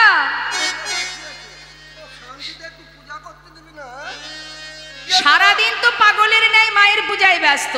বলি পাগল হয়ে থাকলে হবে? বাড়ির বউটা কোথায় যায় না যায় একটু খেয়াল রাখবে না? বলি শোনো, বুঝতে পারি না। আচ্ছা দাদা, একটা কথা জিজ্ঞাসা করব, বৌদি কি কখনো তোমাকে শিকড় পাকড় খাইয়েছে?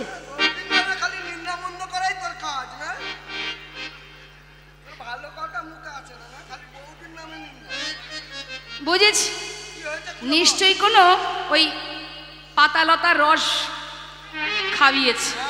বইয়ের কথায় ওঠে আর বসে, ওঠে আর বসে। আর আমি কথা বললে তো মোটে সহ্যই হয় না। দেখো,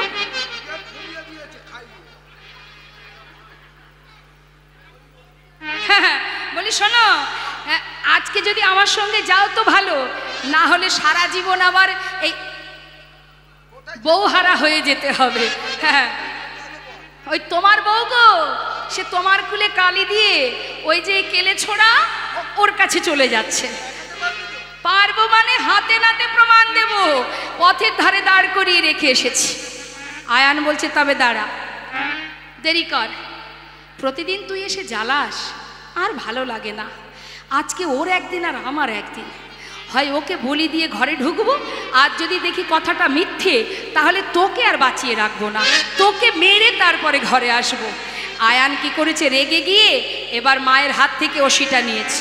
ক্রোধেতে আয়ান হয়ে কম্পমান, ক্রোধেতে আয়ান হয়ে কম্পমান, ক্রোধেতে আয়ান হয়ে কম্পমান, ওষি তুলে নিল হাতে, ওই ক্রোধেতে আয়ান হয়ে কম্পমান, ওষি তুলে নিল হাতে। কাঁপিতে কাঁপিতে দাঁড়ালো আসিয়া কুটিলার সম্মুখেতে, কাঁপিতে কাঁপিতে দাঁড়ালো আসিয়া কুটিলার সম্মুখেতে। এই দেখ ওষি নিয়ে এসেছি, এই দেখ ওষি নিয়ে এসেছি, এই দেখ ওষি নিয়ে এসেছি, কুলের কাঁটা দূর করিতে এই দেখ ওষি নিয়ে এসেছি, কুলের কাঁটা দূর করিতে এই দেখ ওষি নিয়ে এসেছি। নিতাই গৌর হরিবল হরিবল। দাঁড়ালো আসিয়া কুটিলার সম্মুখেতে। এই দেখ মায়ের হাতের রশিটা নিয়ে এসেছি, আজকে কুলের কাঁটা দূর করে তবে ঘরে ঢোক। সহ্য হয় না, তবে কুলের কাঁটা যে কে হবে সঠিক জানি না। কুটিলাকে বলছে, তুইও হতে পারিস, আবার আমার বউও হতে পারে, দেখা যাক কে কুলের কাঁটা। এবার কি করলেন, তাড়াতাড়ি করে কুটিলার হাত ধরে এসে পৌঁছালেন। এসে দেখছে হ্যাঁ যা বলেছে কুটিলা তাই, রাধারানী দাঁড়িয়ে আছে। কাছে এসে বললেন, এই বউ, এত তাড়াতাড়ি যাচ্ছিস কোথায়? সেজে গুজে মাথায় করে পসরা নিয়ে যাওয়া হচ্ছে কোথায়? ছি ছি ছি ছি ছি ছি ছি, নিজপতি তেজি পরপতি ভজি, নিজপতি তেজি পরপতি ভজি, নিজপতি তেজি পরপতি ভজি, নিজপতি তেজি পরপতি ভজি। মজিলি রাখালো সহনে, নিজপতি তেজি পরপতি ভজি, মজিলি রাখালো সহনে। তোর হলো পূর্ণকাল ঘুচাবো জঞ্জালেই ছিল তোর কপালে, হলো পূর্ণকাল ঘুচাবো জঞ্জালেই ছিল তোর কপালে, হলো পূর্ণকাল ঘুচাবো জঞ্জালেই ছিল কপালে। রাধে তোর প্রাণ নাশিব, রাধে তোর প্রাণ নাশিব, রাধে তোর প্রাণ নাশিব, রাধে তোর প্রাণ নাশিব, ফুলের কাটা দূর করিব, রাধে তোর প্রাণ নাশিব, আমার ফুলের কাটা দূর করিব, রাধে তোর প্রাণ নাশিব। হলো পূর্ণকাল ঘুচাবো জঞ্জালেই ছিল তোর কপালে, হলো পূর্ণকাল ঘুচাবো জঞ্জালেই ছিল কপালে, হলো পূর্ণকাল ঘুচাবো জঞ্জালেই ছিল তোর কপালে, হলো পূর্ণকাল ঘুচাবো জঞ্জালেই ছিল কপালে। যেই না ওষি তুলেছে মা মারতে যাবে, শ্রীমতী রাধারানী মনে মনে ভাবলেন এবার রাধারানী আয়ানকে পুরবের কথা মনে করাতে হবে। উপযুক্ত সময় এসে গেছে, এবার ওকে স্মরণ করাতে হবে পুরবের কথা। তাই রাধারানী দেরি না করে যোগমায়াকে স্মরণ করে এবার রাধারানী আমার কালী হয়ে দাঁড়ালেন। কি করলেন? নবকদম্বিনী যিনি রসের পরিপাটি, নবকদম্বিনী যিনি রসের পরিপাটি,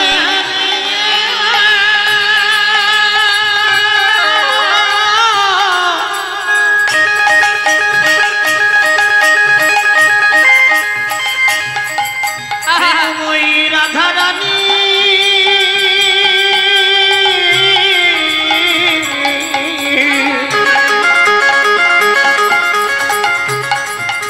আজ কালী হয়ে দাঁড়ালো, দাঁড়ালো, দাঁড়ালো গো। ওই নবকদম্বিনী যিনি রসের পরিপাটি, এগো নীল শাড়ি খসাইয়া পরায় অরুন্ধতী, নীল শাড়ি নিতাই গৌর হরি বল। নীল শাড়ি খসাইয়া পরায় অরুন্ধতী, কালী মূরতি হয়ে রায় দাঁড়াইল, কালিয়া মূরতি হয়ে রায় দাঁড়াইল, তখন কালী মূরতি হয়ে রায় দাঁড়াইল। ছুটে গিয়ে রাধারানীর চরণ ধরিল, ছুটে গিয়ে নিতাই গৌর হরি বল। ধরিল, ছুটে গিয়ে রাধারানীর চরণে ধরিল, ছুটে গিয়ে রাধারানী চরণ ধরিল। ক্ষমা কর রায়, ক্ষমা করো রায়, ক্ষমা কর রায়, ক্ষমা করো না, ওই চরণের অপরাধী ক্ষমা কর রায়, ওই চরণের অপরাধী ক্ষমা করো রায়, বলে ওই চরণের অপরাধী ওহে আমার রাধারানী। ওই চরণের নিতাই গৌর হরি বল, গৌর হরি ওই বল। চরণের অপরাধী, হে আমার রাধারানী, ওই চরণের অপরাধী, হে আমার রাধারানী, ওই চরণের অপরাধী। ক্ষমা করো না, ছুটে গিয়ে রাধারানী চরণ ধরিল, ছুটে গিয়ে রাধারানীর চরণে ধরিল। কালী মূরতি ধারণ করে রাধারানী বলে উঠলেন, ওরে আয়ান, একবার মনে করে দেখ পুরবের কথা। তুই ছিলি সুতাপা ঋষি, সাধনা করে বিষ্ণুর কাছে তার বামে লক্ষ্মীকে নিজের পত্নী রূপে চেয়েছিলি। বিষ্ণু বলেছিল, সুতাপা, জগতে এত কিছু থাকতে আমার পাশে লক্ষ্মী, আমাকে তুমি লক্ষ্মী ছাড়া করো না, অন্য কোনো বর চাও। কিন্তু তুই কোনো কথাই শুনিসনি। তুই কঠিন সাধনা করে এক পায়ে দাঁড়িয়ে তপস্যা করেছিলি। তোর তপস্যায় সন্তুষ্ট হয়ে ভগবান কৃপা করে তোকে তার বামে তার সহধর্মিনী তার লক্ষ্মীকে তোর ঘরের ঘরণী করে পাঠিয়েছিল। তখন লক্ষ্মী তোকে বলেছিল, অর্থাৎ আমি তোকে বলেছিলাম, ওরে সুতাপা, তুই এত কিছু থাকতে আমাকে যখন তোর ঘরণী করে পেতে চাস, আমি অবশ্যই তোর ঘরের ঘরণী হব, কিন্তু তুই হবি নপুংস। মনে পড়ে সেই পুরাবের কথা? মনে করে দেয়। আয়ান কিন্তু রাধারানীকে মাতৃজ্ঞানে ভালোবাসতেন। তাই সেই আয়ান যখন আজ পুরাবের কথা মনে পড়ে গেল, ছুটে গিয়ে রাধারানীর চরণটা ধরে ক্ষমা চাইলেন। হে রাধে, আজ তোমার চরণে নিবেদন, আজ আমার তোমার কাছে একটি বাসনা, যেদিন আমার অন্তিম সময় আসবে, যেন কি আশা না তোমাদের যুগল যেন দর্শন লাভ করতে পারি। আহা, এই বাসনা তোমার কাছে, যে অন্তিম কালে যেন তোমাদের যুগল দর্শন আমি পাই। বিদায় দিয়ে দিলেন আয়ান। জটিলা কুটিলা বললেন, হে রাধে, এতদিন তোকে ঘরের মধ্যে বেঁধে রেখেছিলাম, কেন জানিস? তোদের যুগল দর্শন পাওয়ার আশায়। আজ যখন সে ভাগ্যে হলো না, অন্তত শেষের দিনে যেন তোদের যুগল দেখতে পাই। সবাই মিলে বিদায় দিল। এবার রাধারানী সবাইকে আশীর্বাদ করে এবার সবাইকে সাথে করে নিয়ে যাচ্ছে দ্বারকাভিমুখে। দ্বারকায় কিন্তু যোগ্য হয়নি মা, হয়েছিল প্রভাস নদীর তীরে। সেই প্রভাস নদীর তীরে গিয়ে সেই যজ্ঞাগারের 4টে দ্বার, প্রথম দ্বারে মা যশোমতী, দ্বিতীয় দ্বারে নন্দোপানন্দ ব্রজবাসীগণ, তৃতীয় দ্বারে সখাগণ, আর চতুর্থ দ্বারে রাধারানী অষ্টসখীগণ। এখন অষ্টসখী বেষ্টিত রাধারানী দ্বারে এসে বলছে, আয় দাঁড়ি, পথ ছেড়ে দে, ভিতরে যাব। এদিকে স্বর্গমর্ত পাতালের সমস্ত ভক্তরা তারা তো আগে এসে গেছে, তারা ভিতরে প্রবেশ করেছে, যজ্ঞ শুরু হয়ে গেছে, 4টে দ্বারই বন্ধ হয়ে গেছে, লেখা আছে প্রবেশ নিষেধ। এমন সময় বৃন্দাবনবাসী এসে উপস্থিত। বৃন্দাবনবাসী রাধারানী তিনি সখীদেরকে বলছে, দ্বার ছেড়ে দিতে বল। সখীরা বলছে, আয় দাঁড়ি, দ্বার ছেড়ে দে, ভিতরে যাব। দাঁড়ি বলছে, এইভাবে যাওয়া যাবে না, গঙ্গা থেকে ভালো করে স্নান করে শুদ্ধ বসন পরে এসো। সখীরা বলে উঠলেন, হায় হায় হায় হায়, বলি ও দাঁড়ি, যেতে বলিস গঙ্গা স্নানে, শুনে হাসি পায়। ওরে যার চরণে গঙ্গার উদ্ভব, সে ধরে রাধার পায়। ওগো যার চরণে গঙ্গার উদ্ভব, সে ধরে রাধার পায়। আরে শোন শোন, ছিছি বলতে লজ্জা হয়, ছিছি বলতে লজ্জা হয়, ছিছি বলতে লজ্জা হয়, বলতে লজ্জা হয়।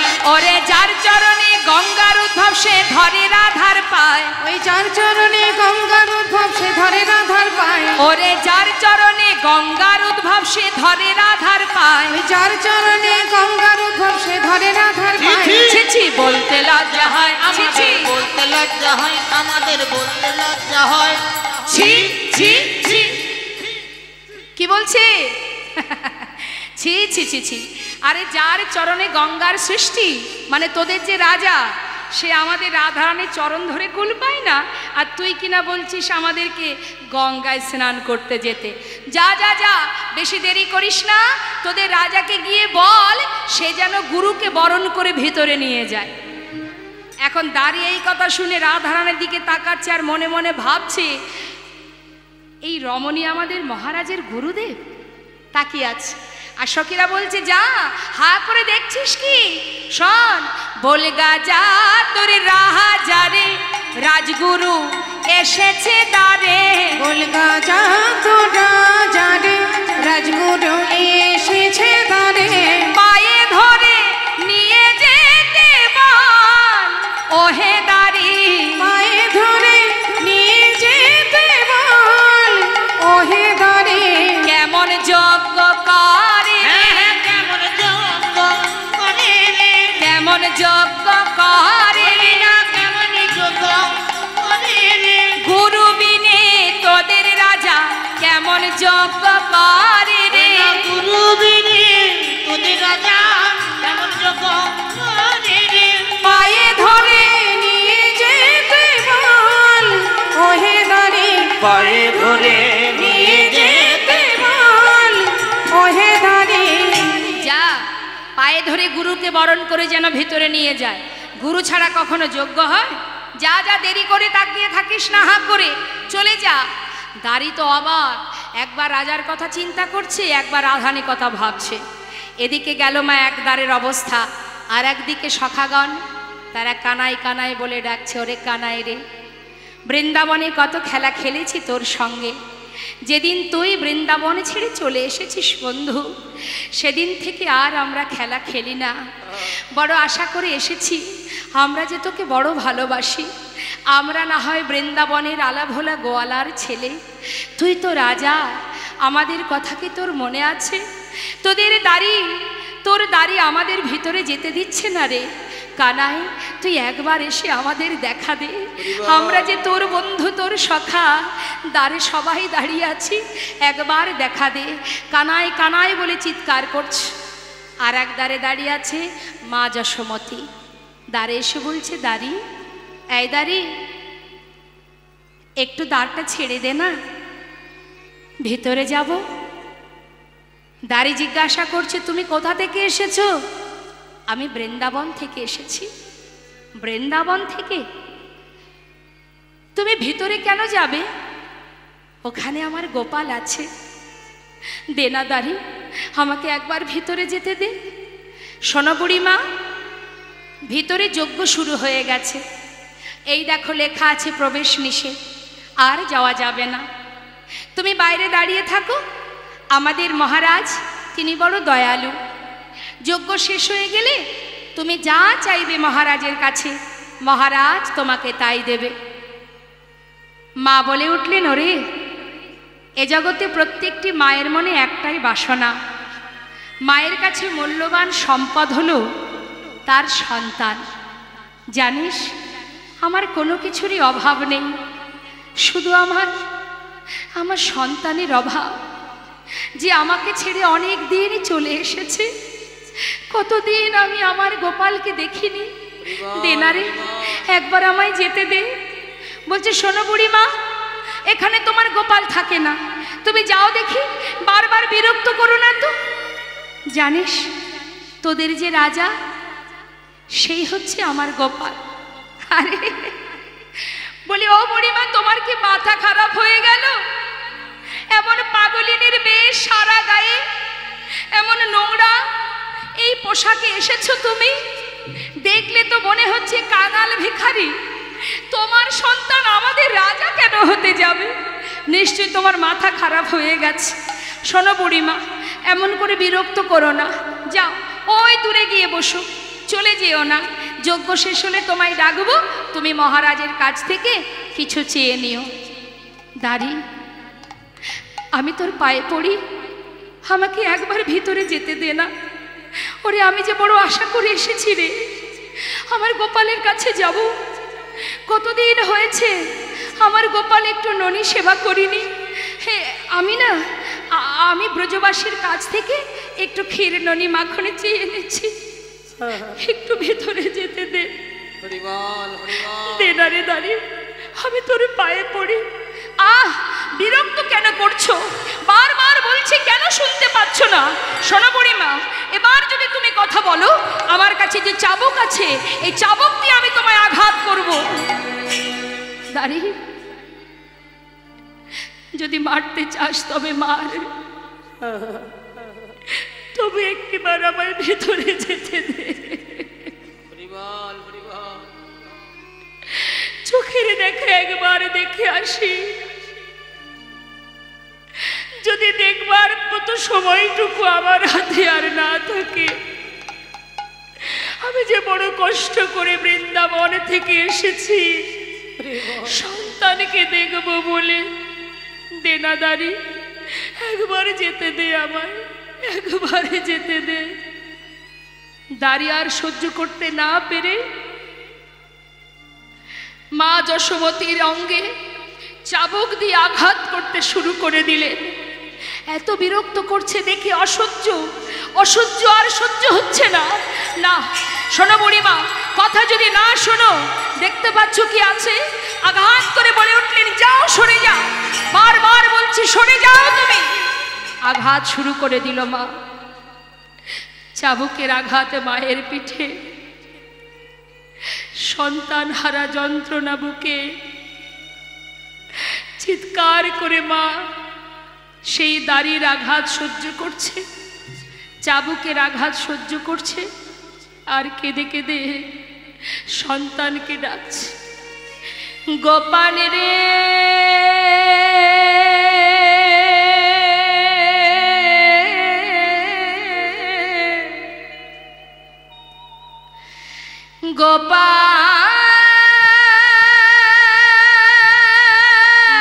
গোপাল রে,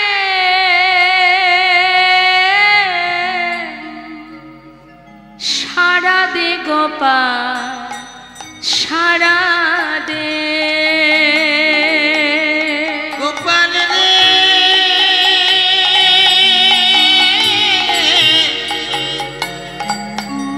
একবার সারা দে গোপাল, সারা দে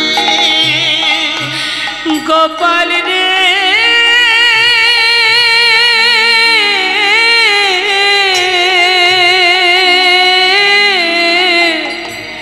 সারা দে গোপাল, সারা দে গোপাল রে,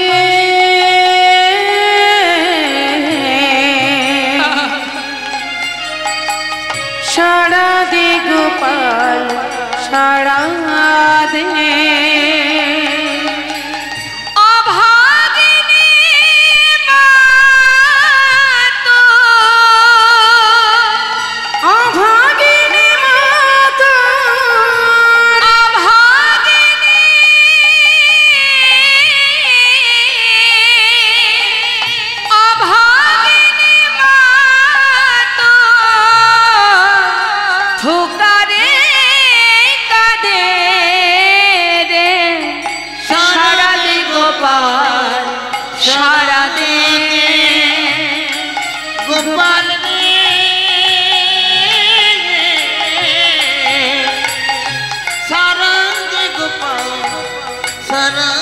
দে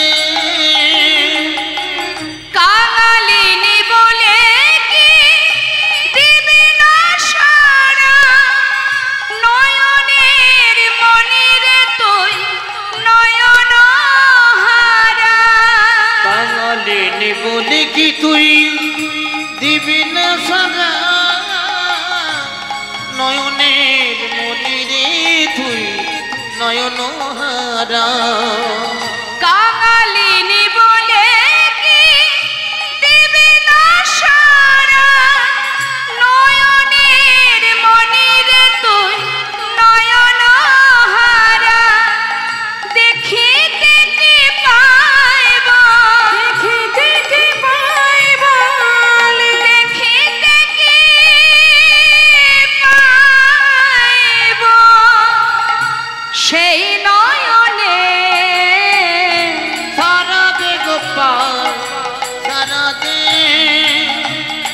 গোপাল রে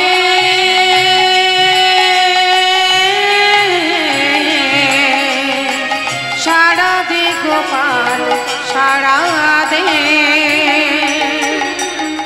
যে বাঁশি বাজিয়েছিলি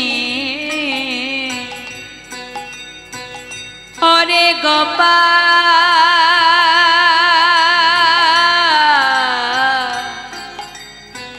ওরে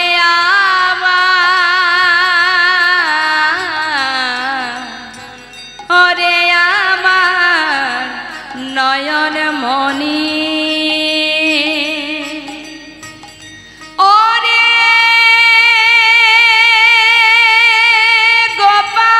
গোপাল রে ওরে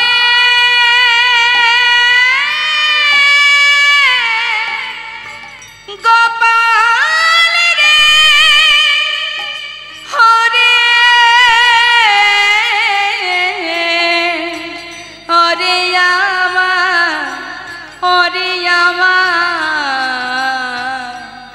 আমার নয়ন মনি যে বাঁশি বাজিয়েছিলে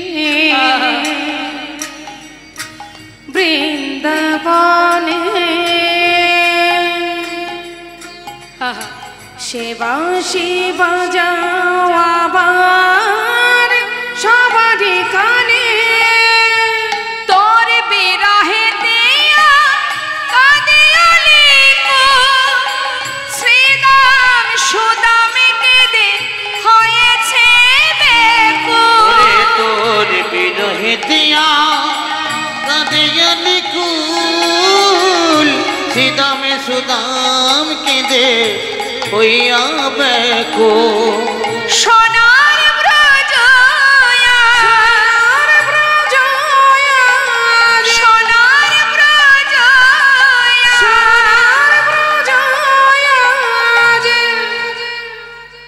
আধার হলো সারা দে গোপাল সারা দে হরে বল সারা দে গোপাল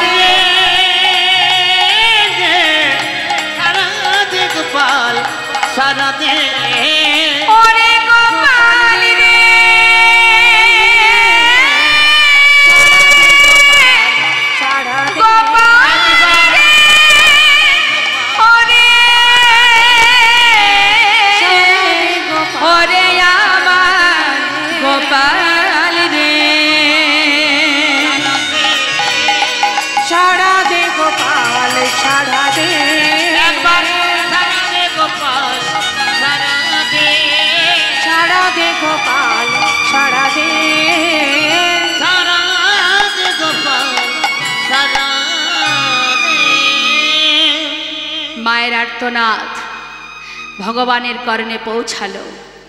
যজ্ঞ সম্পূর্ণ হওয়ার পর যখন পূর্ণ আহুতি দিয়ে এবার জলের ঝাড়ি নিয়ে যখন চারিপাশে ঘুরছে, হঠাৎ মায়ের কান্না শুনে বলরামকে বলে উঠলেন, দাদা আমি আর পারবো না দাদা, এবার আমায় যেতে হবে, আমি আর থাকতে পারছি না, মা আমাকে ডাকছে দাদা, বারবার মা ডাকছে। জানো দাদা, মাকে প্রহরী যারা তারা চাবুক দিয়ে আঘাত করছে দাদা, এবার আমাকে ছেড়ে দাও। জলের ঝাড়ি ফেলে দিয়ে ভগবান কৃষ্ণচন্দ্র 4টে রূপ ধারণ করে 4 দ্বারে ছুটতে ছুটতে যাচ্ছে বৃন্দাবনের সবাইকে দেখা দেবে বলে। মহাজন বলে উঠলেন, চেয়ে দেখো বাঞ্ছা কল্পতরু ভগবান সকলের বাঞ্ছা পুরাবে বলে কল্পতরু ভগবান সকলে বাঞ্ছা পুরাবে বলে কল্পতরু ভগবান সকলে। আর যাচ্ছে মা, কে কি দেখছে? সখ্য ভাবে সখাগণ দেখিতে পাইল, সখ্য প্রেমে সখাগণ দেখিতে পাইল,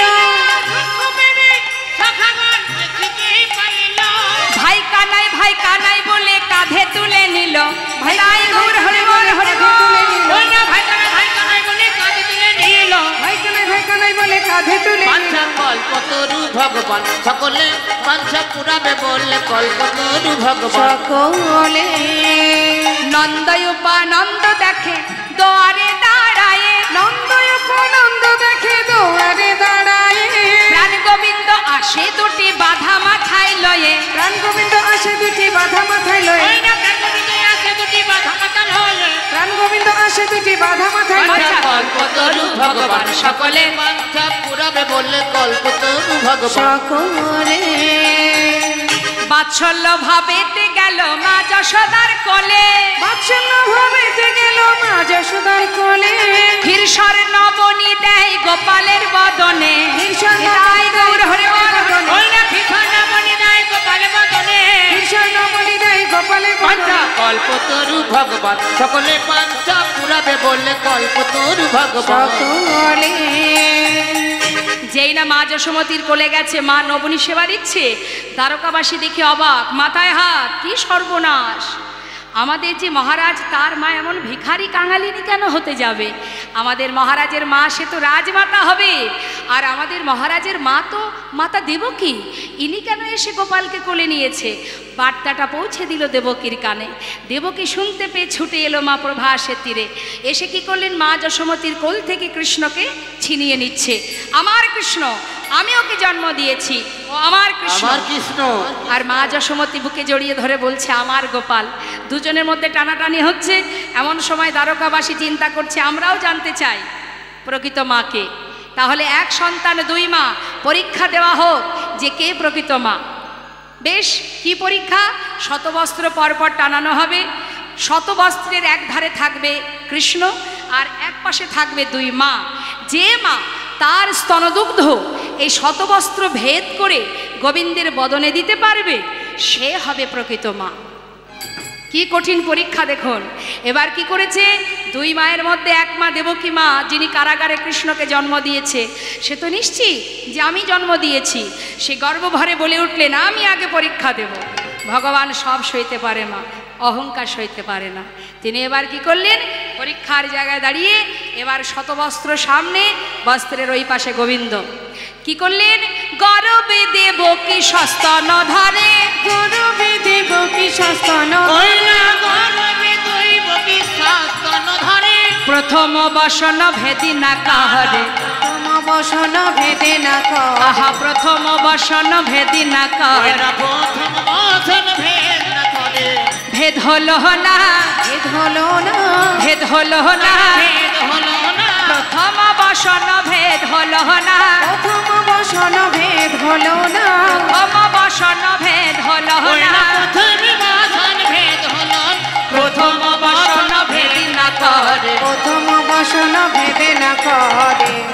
তার মানে মা যখন স্তনদুগ্ধ দেবেন, স্থির হলেন, একটা বসনও ভেদ হলো না, শতবস্ত্র পড়ে থাক। অহংকার যেখানে, ভগবান সেখানে নেই। তাই প্রথম বস্ত্র ভেদ হলো না। সবাই বললেন, তুমি এবার সরে যাও, মা যশোমতীকে পরীক্ষা দিতে দাও। এবার মা যশোমতী বলে উঠলেন, গোপাল আমি জানি না তোর মা কিনা, সমাজের কাছে যদি প্রমাণিত হই আমি তোর মা নই, কিন্তু আমার অন্তর তো জানে তুই একমাত্র আমার সন্তান। তাই জগতের কাছে যদি আমি মা নাও হই, আমি সারা জীবন তোকে সন্তান জ্ঞানে ভালোবেসে যাব বাবা। মা আমার কাঁদছেন, চোখের জল বুক ভেসে যায় মায়ের। কাঁদতে কাঁদতে নিজের স্তনদুগ্ধ গোপালের বদনে দিচ্ছে। গোপাল গোপাল গোপাল বলে